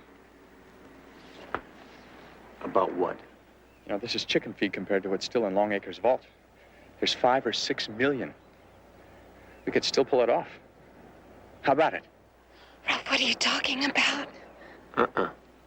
What's in the bag will do me fine. Just put it up there. Okay, let her go. I want to see it first. It's all there. Chris, go to the car. You gotta be dreaming. Now, you made a deal. Let her go. The only trouble is she can identify us. Oh, you walk right into this. Chris, run! Run! Hold it!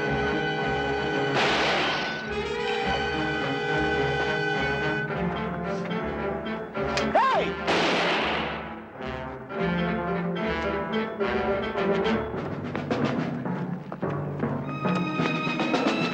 Robert Swain?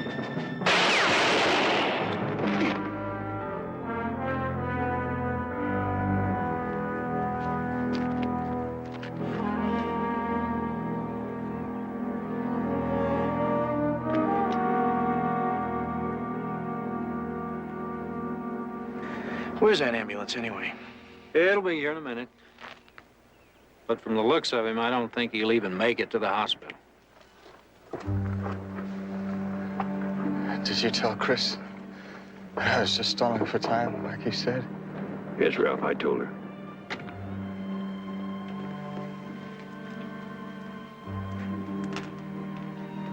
Ralph? You all right, Chris? Thanks to you. I don't know what they told you, but I just wanted to know. Don't try and talk now. I won't have another chance. Sure you will. You'll be out of the hospital in no time. Just wish we could have met before all this. So do I.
Barnaby Jones, a Quinn Martin production, starring Buddy Ebsen. Also starring Lee Merriweather, Mark Shera, with guest stars Felton Perry, Dennis Patrick, Vincent Baggetta, Darrell Fetty, with special guest star Sam Wiseman. Tonight's episode, A Ransom in Diamonds.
I don't know why I let you talk me into these things.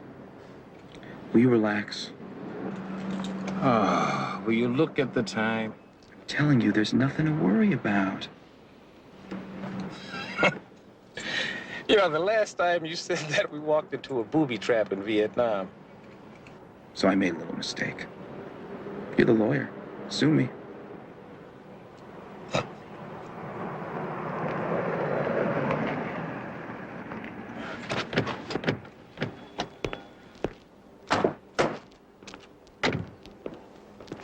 Got the money? Well, no. Such short notice, I was unable to raise $300,000. Oh, man, straight for the booby traps again. No, but I did get these. Now, they've been in my family for a number of years. They're worth at least $300,000. What if the kidnapper won't settle for diamonds? Oh, but he's already agreed. And I told him that because of my recent heart attack, that you'd be acting as my intermediary. Of course, I didn't tell him that you were a private detective.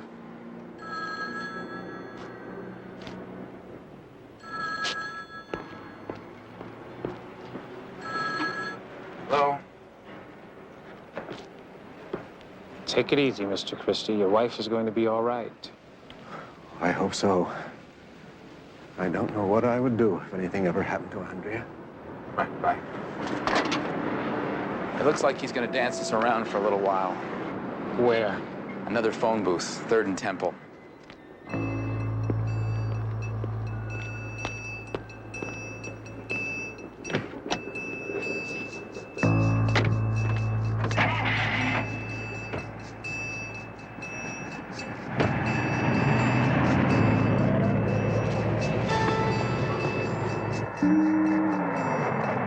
Al, I'm heading down 3rd now. Temple coming up in about a half a block. Mr. Street, do you think it's a good idea for him to follow the kidnappers? Suppose he decides not to keep up his end of the bargain. We're not dealing with the Boy Scout, Mr. Christie. There's the phone booth. It's empty. Now relax. Stan knows what he's doing. Damn.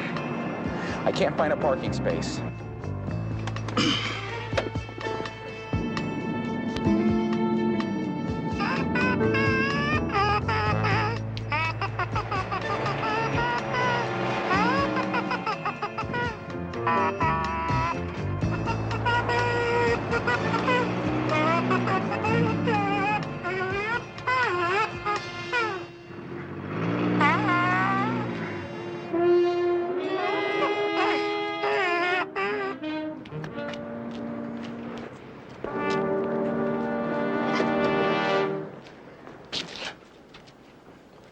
Thanks, they're already dirty. How about $1 to keep an eye on the hubcaps? How about your wallet to keep from getting stuck? Oh, no. I think he's being mugged. Come on, the wallet.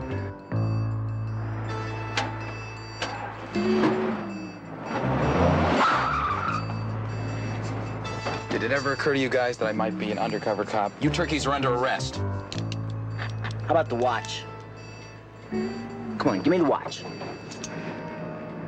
Hey, what about the briefcase? There's nothing in there but some sales reports and a tuna fish sandwich. Yeah, well, Bo, why don't you take that, too? Let's get out of here.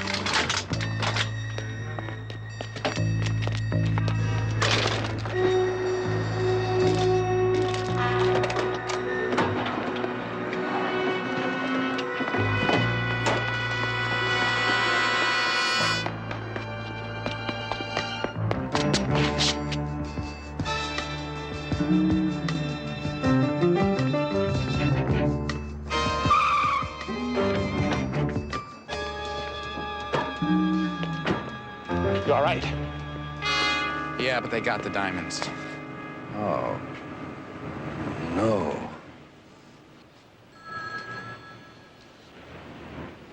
Well, what are you going to tell him? I don't know. Lots of luck.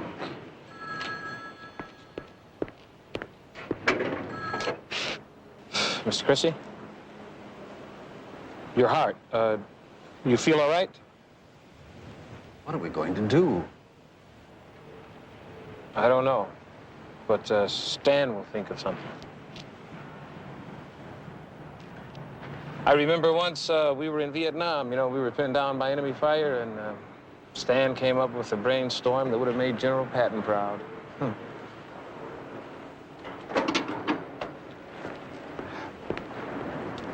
Well, did he buy it? It took a little work, but he's gonna give us another 24 hours. All right, hey, General Patton, Mr. Christie. Only he upped the ante to 500,000. 500? Where does he expect me to get it? Well, why don't you sell some stock or take a real estate loan? Stock? Real estate? You did tell us you were wealthy. I lied. He lied. But what about those diamonds? I stole them from a jewelry store I manage.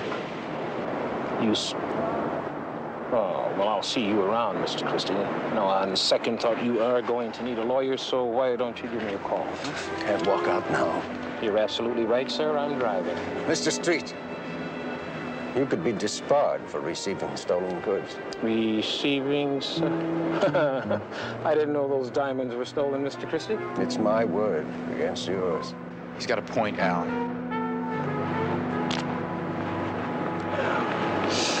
How did I get myself into this?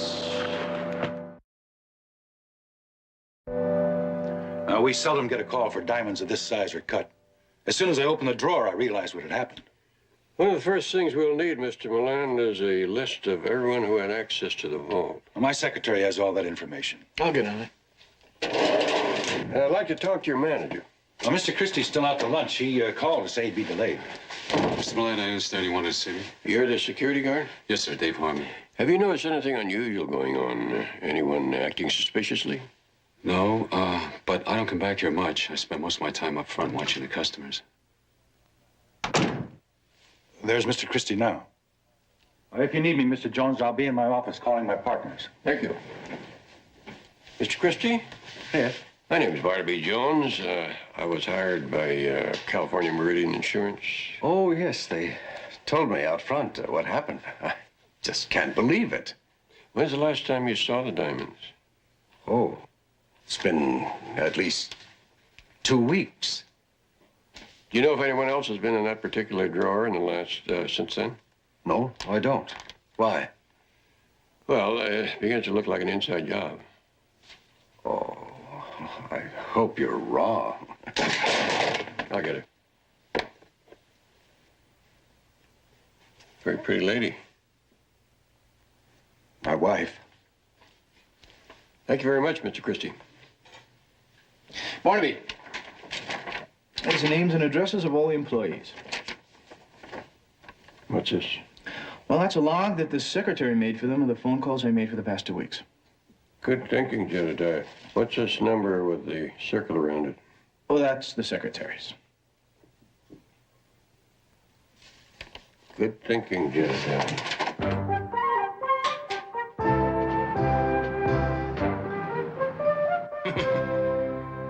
Okay, if you haven't seen 300,000 in diamonds floating around, has anybody tried to fence a $50 watch?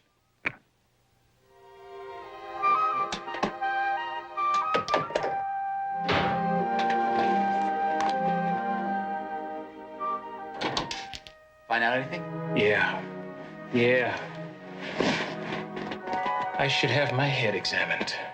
Stan, what am I doing? Involved with diamonds and kidnappers and fences? Trying to help pay the rent on this office. Well, you have any lead on the muggers? They weren't local. Oh, good. Now we know where they're not from. But I think one was a musician. How do you figure that? I saw him blowing on a mouthpiece. A news vendor saw it, too. I say we should check out jazz clubs. You know, he probably plays in one of them. That's exactly why I came back here to get you. Lead the way. I've never been in a jazz club in my life. You've never been in a jazz club in your life? You? But I thought... I was studying all the time. Where's the phone book?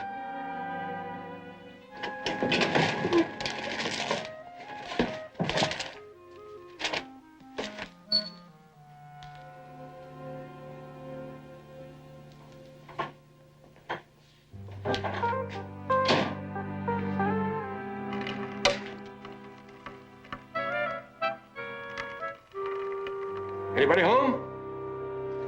Business is booming. Get a retainer.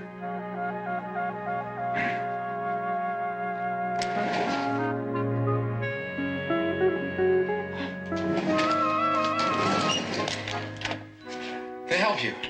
Mr. Donaldson? Yes. I am Stanley Donaldson. My name is Barnaby Jones. The private detective? Yes. My associate, Jedediah Jones. What can I do for you? Are you handling a case for Warren Christie?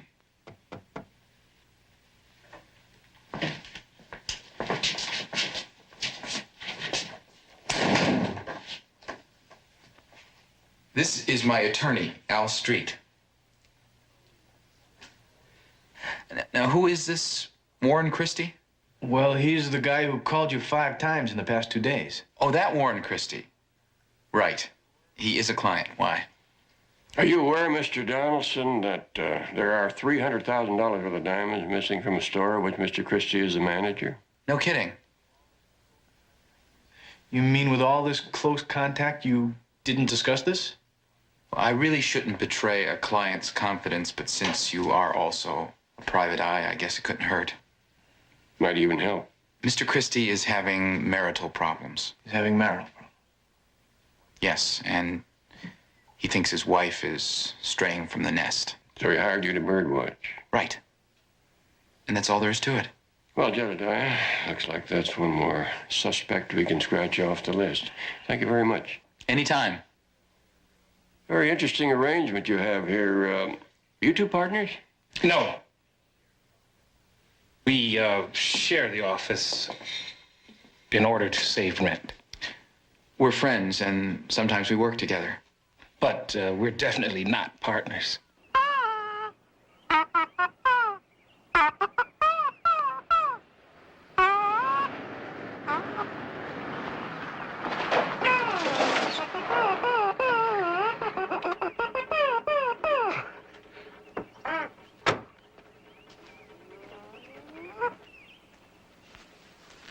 Any trouble?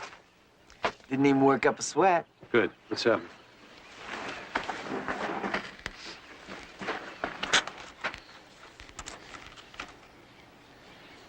What are you two guys trying to pull? Pull? What are you talking about? There's one missing. Hey! Wait a minute. It must have fallen out, okay?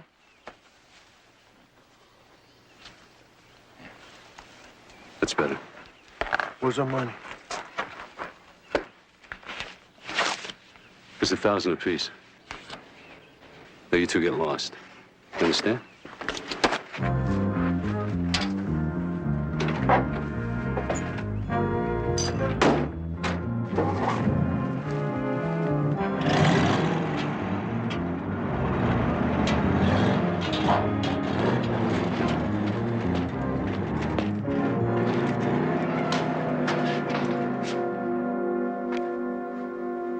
It worked.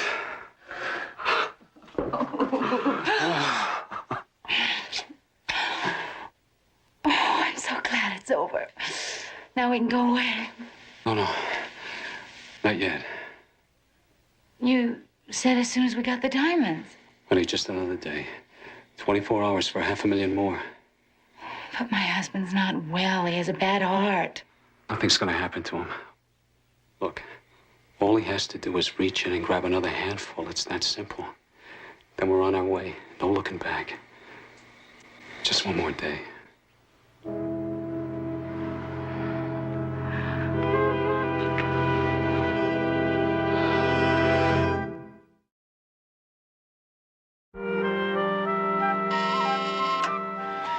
Barnaby, you didn't believe Donaldson's story about Christie either, did you? No, I may be wrong, Jedediah, but to me, he seemed a little too cooperative to be convincing. Mm-hmm. Well, doesn't seem to be anybody home. Hi. Excuse me, but you wouldn't know where the Christies are, would you? I think Warren works late tonight. What about Mrs. Christie? Andrea, a funny thing, I haven't seen her for about 3 days. Maybe she's on a trip. Why do you say that? Well, because we park right next to each other, and I haven't seen her car. It's kind of handy to have around. Let's go. Mr. Jones, what are you doing here? We came over to ask a few more questions about the robbery. We would have waited, but your wife isn't home. Well, she's attending a movie. It's funny because one of your neighbors just told us that she hasn't seen her in a couple of days and that her car's gone, too. Well, I'm afraid she's mistaken. Mr. Christie, we know you've been talking to a private investigator about your wife. We know you have marital problems. You want to tell us about them? Well, very well. Yes, we've had some marital problems, but they're all straightened out now. Well, where is she? Well, she's visiting a cousin in Seattle. When did she leave? The day before yesterday, she flew up. What's her cousin's name? Oh, now, just a minute. What has my wife's cousin got to do with your investigating a theft? You have a point. Maybe we were a little pushy. Thank you, Mr. Christie.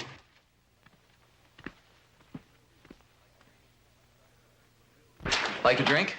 Yeah, I'd like one real bad, but I'd also like to see my son graduate USC this spring, so I'll pass. Rambo, this is my friend Al Street. Hey, what's going on? Hey, hey, man, I've been black too long for that jazz. Just slip me 5, will you? That's cool. He never figured it out anyway. This cat you looking for with the bandana headband. What color? Red with a little design. Oh, no, man, not the headband, the cat. Was he black, white, in between? Caucasian. White. Did he have stringy blondish hair and look like he was allergic to soap? Smelled like it, too. And like I said before, always working with a mouthpiece. He's bad news. What's his name? Woody March. Plays a pretty good horn, but plays most of his gigs in jail. Do you know where he lives? Not a clue. This cat's a real gypsy. Hey, you might try the Musicians Union. Thanks, Rambo. Anytime, baby. Say, what's your son gonna be? A lawyer. Whatever happened to boxing is the way out of the ghetto. Later. Yeah, baby. Well, Andrea's car isn't at the airport. Thank you. According to reservations, she wasn't booked on any flight to Seattle. That's very interesting. Well, maybe she changed her mind about flying up there and drove. Maybe. But nothing changes the fact that Christie hired a private detective after his wife left. Why, if they had already solved their marital problem? I still don't see the connection between that and the theft. That's what we have to find out. Let's go, Jedediah.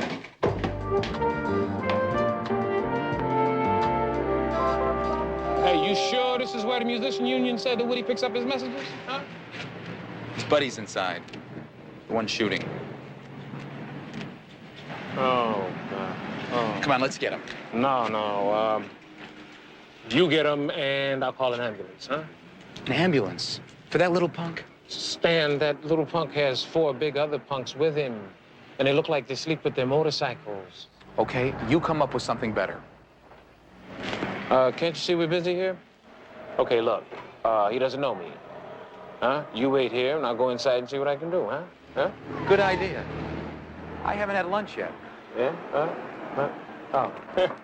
How are you? Apple. Good. Banana.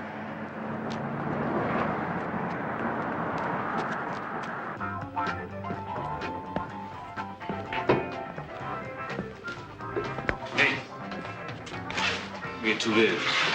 One for my partner. Hey, Bo. Good News wants to buy you a beer. I know you? No. We know you. Yeah? Well, thanks for the beer. We also know what went down on 3rd and Temple yesterday. What you talking about? I'm talking about rocks, diamonds.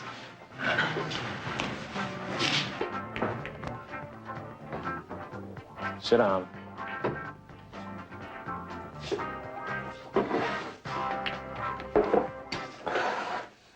Where are you?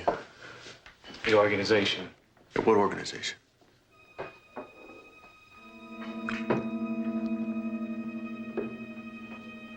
That mugging took place in our turf, which means those diamonds belong to us.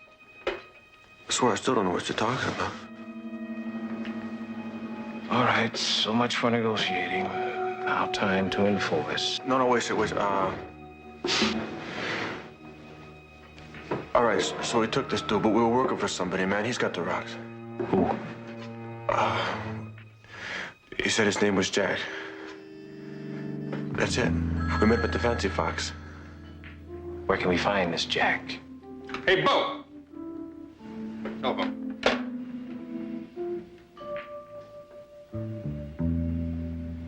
Just don't forget. Come back. Yeah, right.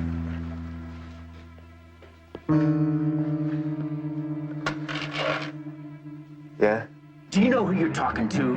Yeah, wait a minute. This guy's from the organization. He's with the dude we ripped off yesterday. I just saw them together outside. Oh, yeah?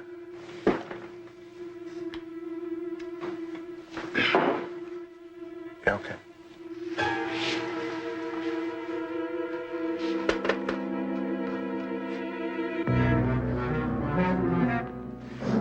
There's just somebody about a job. No, you were gonna tell me where we can find this Jack. Yeah, right. Well, I never got his address, man. But I remember how to get there. Come on, my car's out back. I'll take you to him.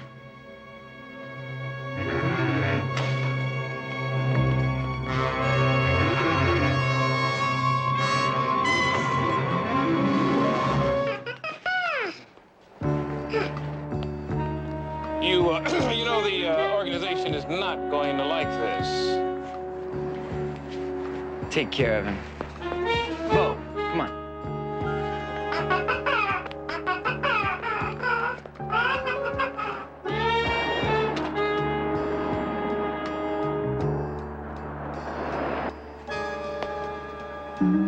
Gentlemen, I think maybe we could reach a compromise. My name is Alex Street. I'm an attorney at law. I have an office downtown. If you come, no!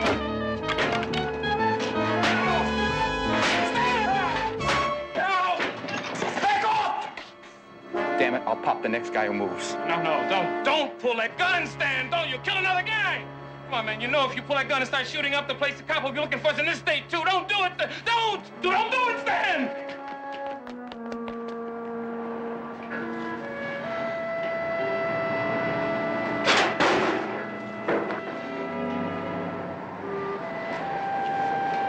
Why don't you carry a real gun like Sam Spade?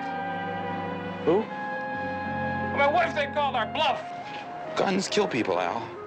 Banana never hurt anyone.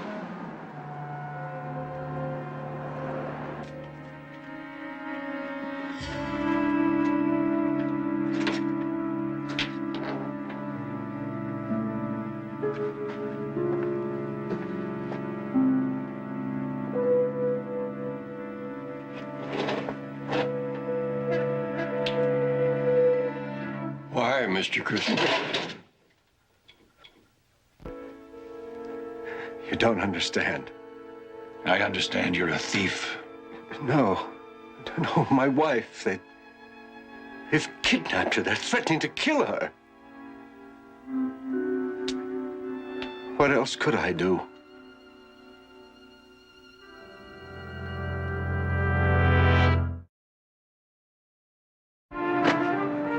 After Mr. Donaldson convinced him that we had lost the diamonds, that we weren't trying to double-cross him, the kidnapper told us that he would give us another 24 hours. He's to call my place at 2. And that's the whole story. Well, now I say we call in the police.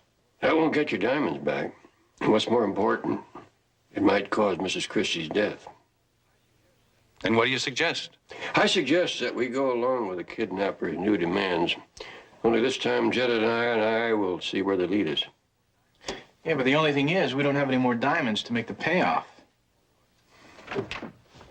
Oh, excuse me, Mr. Milan. Now, what is it, Dave? I just want to tell you I'll be leaving. That doctor's appointment I have this afternoon. Who's taking your place? Ben Tyler. Oh, is there anything new on the theft?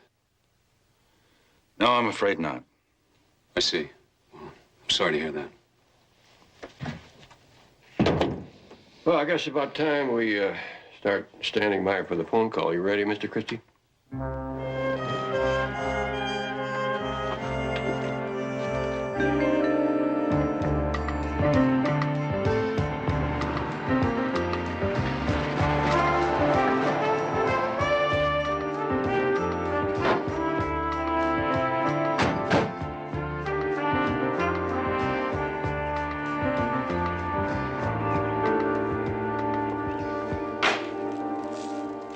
You better have a good reason for being here. You know that dude we ripped off? Him and a friend came looking for us. What happened? There's no problem. We took care of it. Just that we didn't figure there'd be this kind of trouble. I didn't make any guarantees. Yeah, well, we want some more bread. Another 1,000 each. We had a deal. Yeah, well, making ourselves a new deal. Oh. Okay, Woody. Okay. But this is it. Come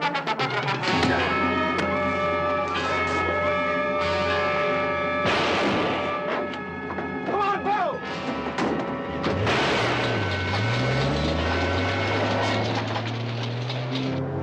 Dave, what happened? Mr. Buck's trying to shake us down. Honey, let's leave now. We've got enough. No. Dave, I'm scared. What if those guys come back or go to the police? They can't. Now, come on.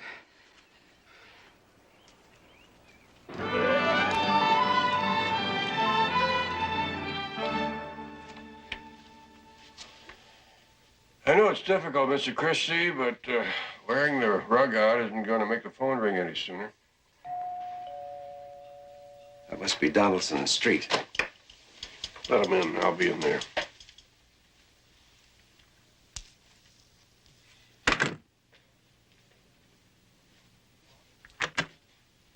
Did he call yet? No. What about the diamonds? We're close. But we did find out something very interesting. That mugging was not a mugging. What do you mean? Those muggers were hired by someone who knew I'd be carrying those diamonds. Who else knew that, Mr. Christie? Just myself. And, of course, the kidnapper. And the two of you. Mr. Jones, what are you doing here? He knows. Everything? Everything. Hey, wait a minute. You don't think we ripped off those diamonds? Maybe, maybe not. The important thing right now is what happens to Mrs. Christie. That's the reason Jedediah and I are taking over the case. Over our dead bodies, you are. Our dead bodies? Mr. Donaldson, I really think it's for the best. I agree with you, Mr. Christie. Stan, let him have the case. Al, he thinks we took the diamonds. If anything goes wrong, our neck's in the ringer. Since when do we have the same neck? There's no time to argue. We'll make a deal with you. You make the drop, we'll tail the kidnappers. I liked it better when you wanted the whole case. Okay, Mr. Jones, you've got a deal.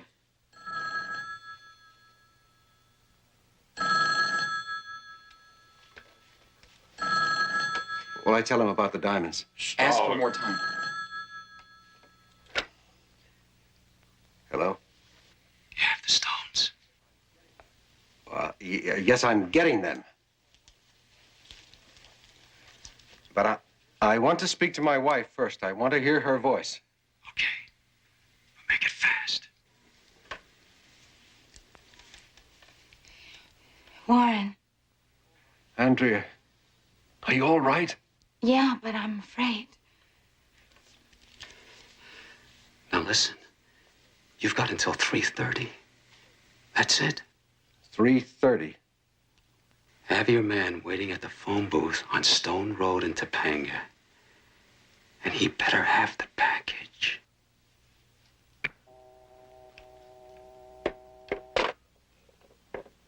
At least I know she's still alive. Hey, hold it. The tap just ran dry. We're not thirsty.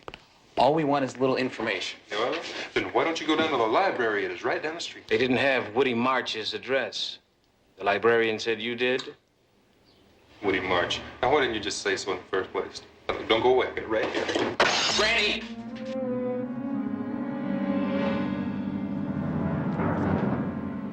Think of me as the big bad wolf. Yeah. Well, he's got a place. He's got a room right down the street. It's 219 South Dwyer. Woody, it hurts, Woody. It feels like I'm all burning up inside. Just hang in there, Bo. I'm gonna go get a doctor. Just hold on. Okay, Woody.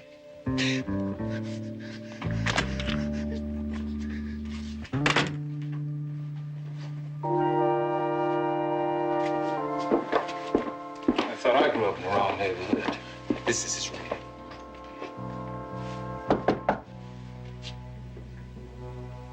Maybe he's not home. Move over.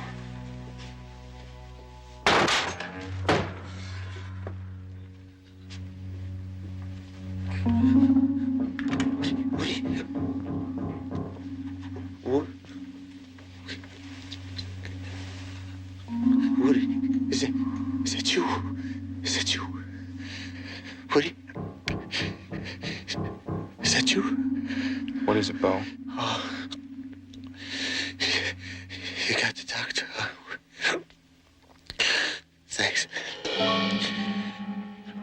You're really a pal.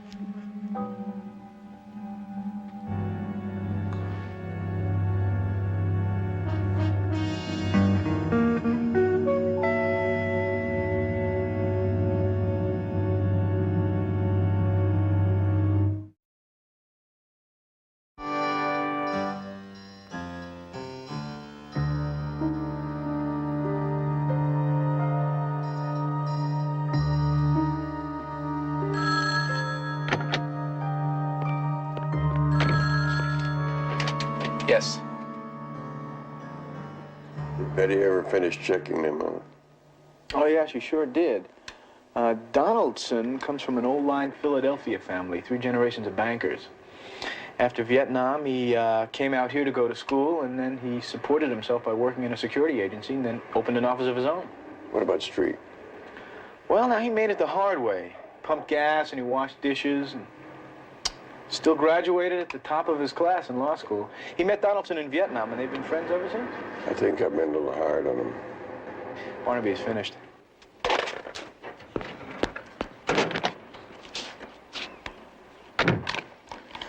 Do you read me, Mr. Jones? Loud and clear. Do you know the San Remo Bridge? About a quarter-mile north of here. I'm to throw the package over the side at the 7th arch and keep on driving. You wait here till I call you, then take off. Right. There's a dirt road just before we get to the bridge. We'll get off on that. I'll be right behind you.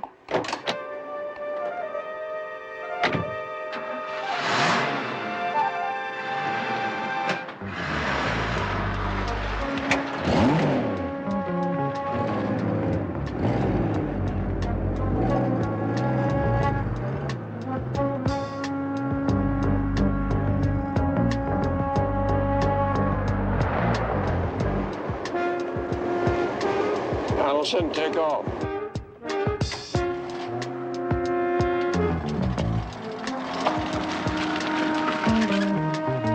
Jedediah, the road's about 100 yards ahead. You turn right, I'll turn left. Got it, Barnaby.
I don't see anything suspicious.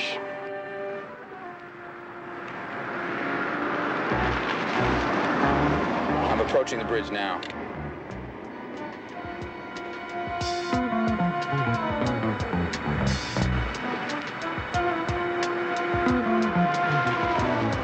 Bombs away. Got him covered, Barnaby. It's all yours. You see anyone else around?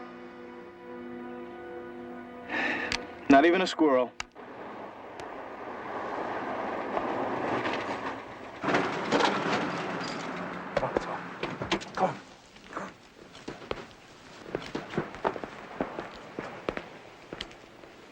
What took you so long? He just showed up with the doctor. Hey, look, what do you guys want from me, huh? First, my watch. Now you're gonna show us where Jack lives. You know, I'd really love to, but I don't know where he lives. Al, he says he doesn't know where Jack lives. Do you believe him? Look at his eyes. No, I don't believe him.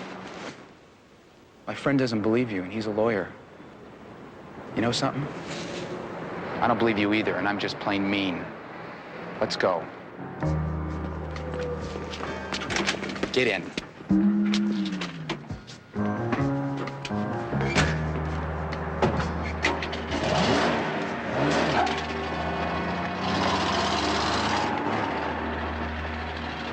Looks like just a dry run, Barnaby.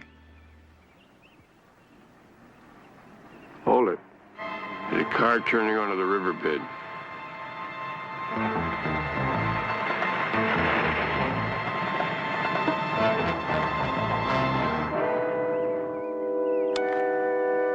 Barnaby, that's David Harmon.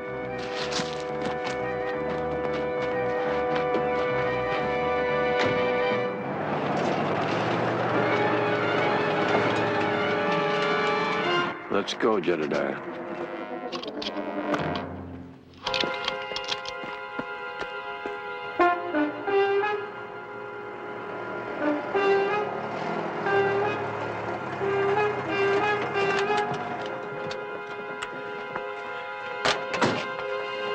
Well, where's the cabin? And you just go down that wash, and it's right over there.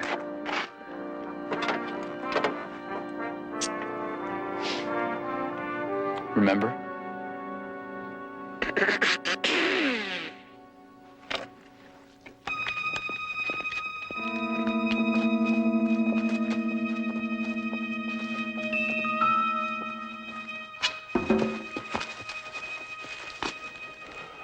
Looks deserted. You go that way.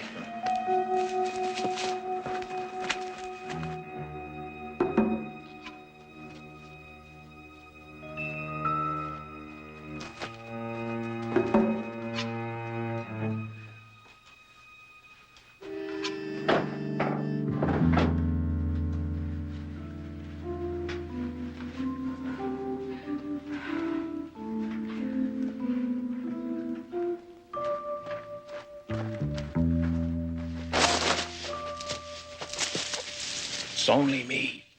You're kidding. Did you see anything? No.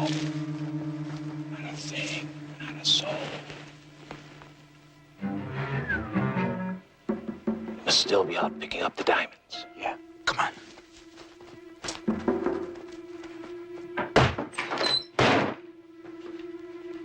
Her pulse is steady. Maybe she's been drugged. Start looking for the other diamonds.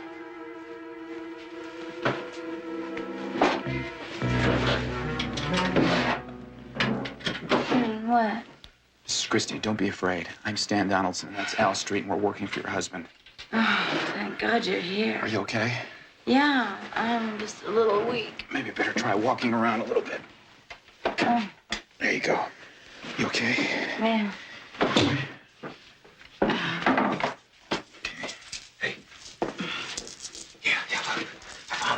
I found them! We're off the hook, pal. Don't make any sudden moves. Get the diamonds, baby. Baby? Did you hear that, Al?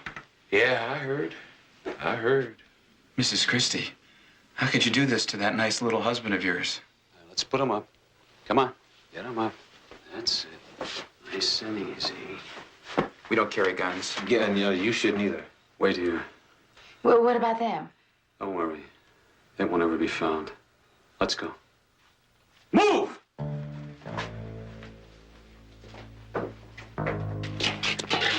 All right. Over to those trees. You know, you got us into this, Stan. He's gonna get us out there and kill us, man. It's gonna be goodbye, sweet world. Well, Al, what do you want me to do? He's holding the gun. Yeah, I know it. I know it, and I ain't going. I ain't going. Get up. No, sir. No, sir, I'm not going. All right. And you're gonna get it right here. Al, he's not kidding. He's gonna kill you right here. Yeah? Yeah, well, if he gets me over there, he's gonna kill me over there. So he might as well kill me over here. What difference does it make? Quit wasting time. Now get him over there. Al, I'm gonna have to drag you.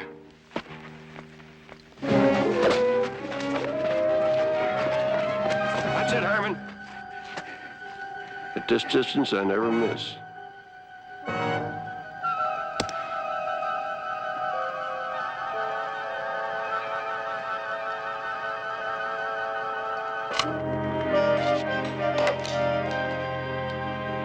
Say, man, why don't you quit this and go back into the banking business with your family? What? And give up all this? Anyone in? You've got a client. Yeah. I'll be right there. Get a retainer.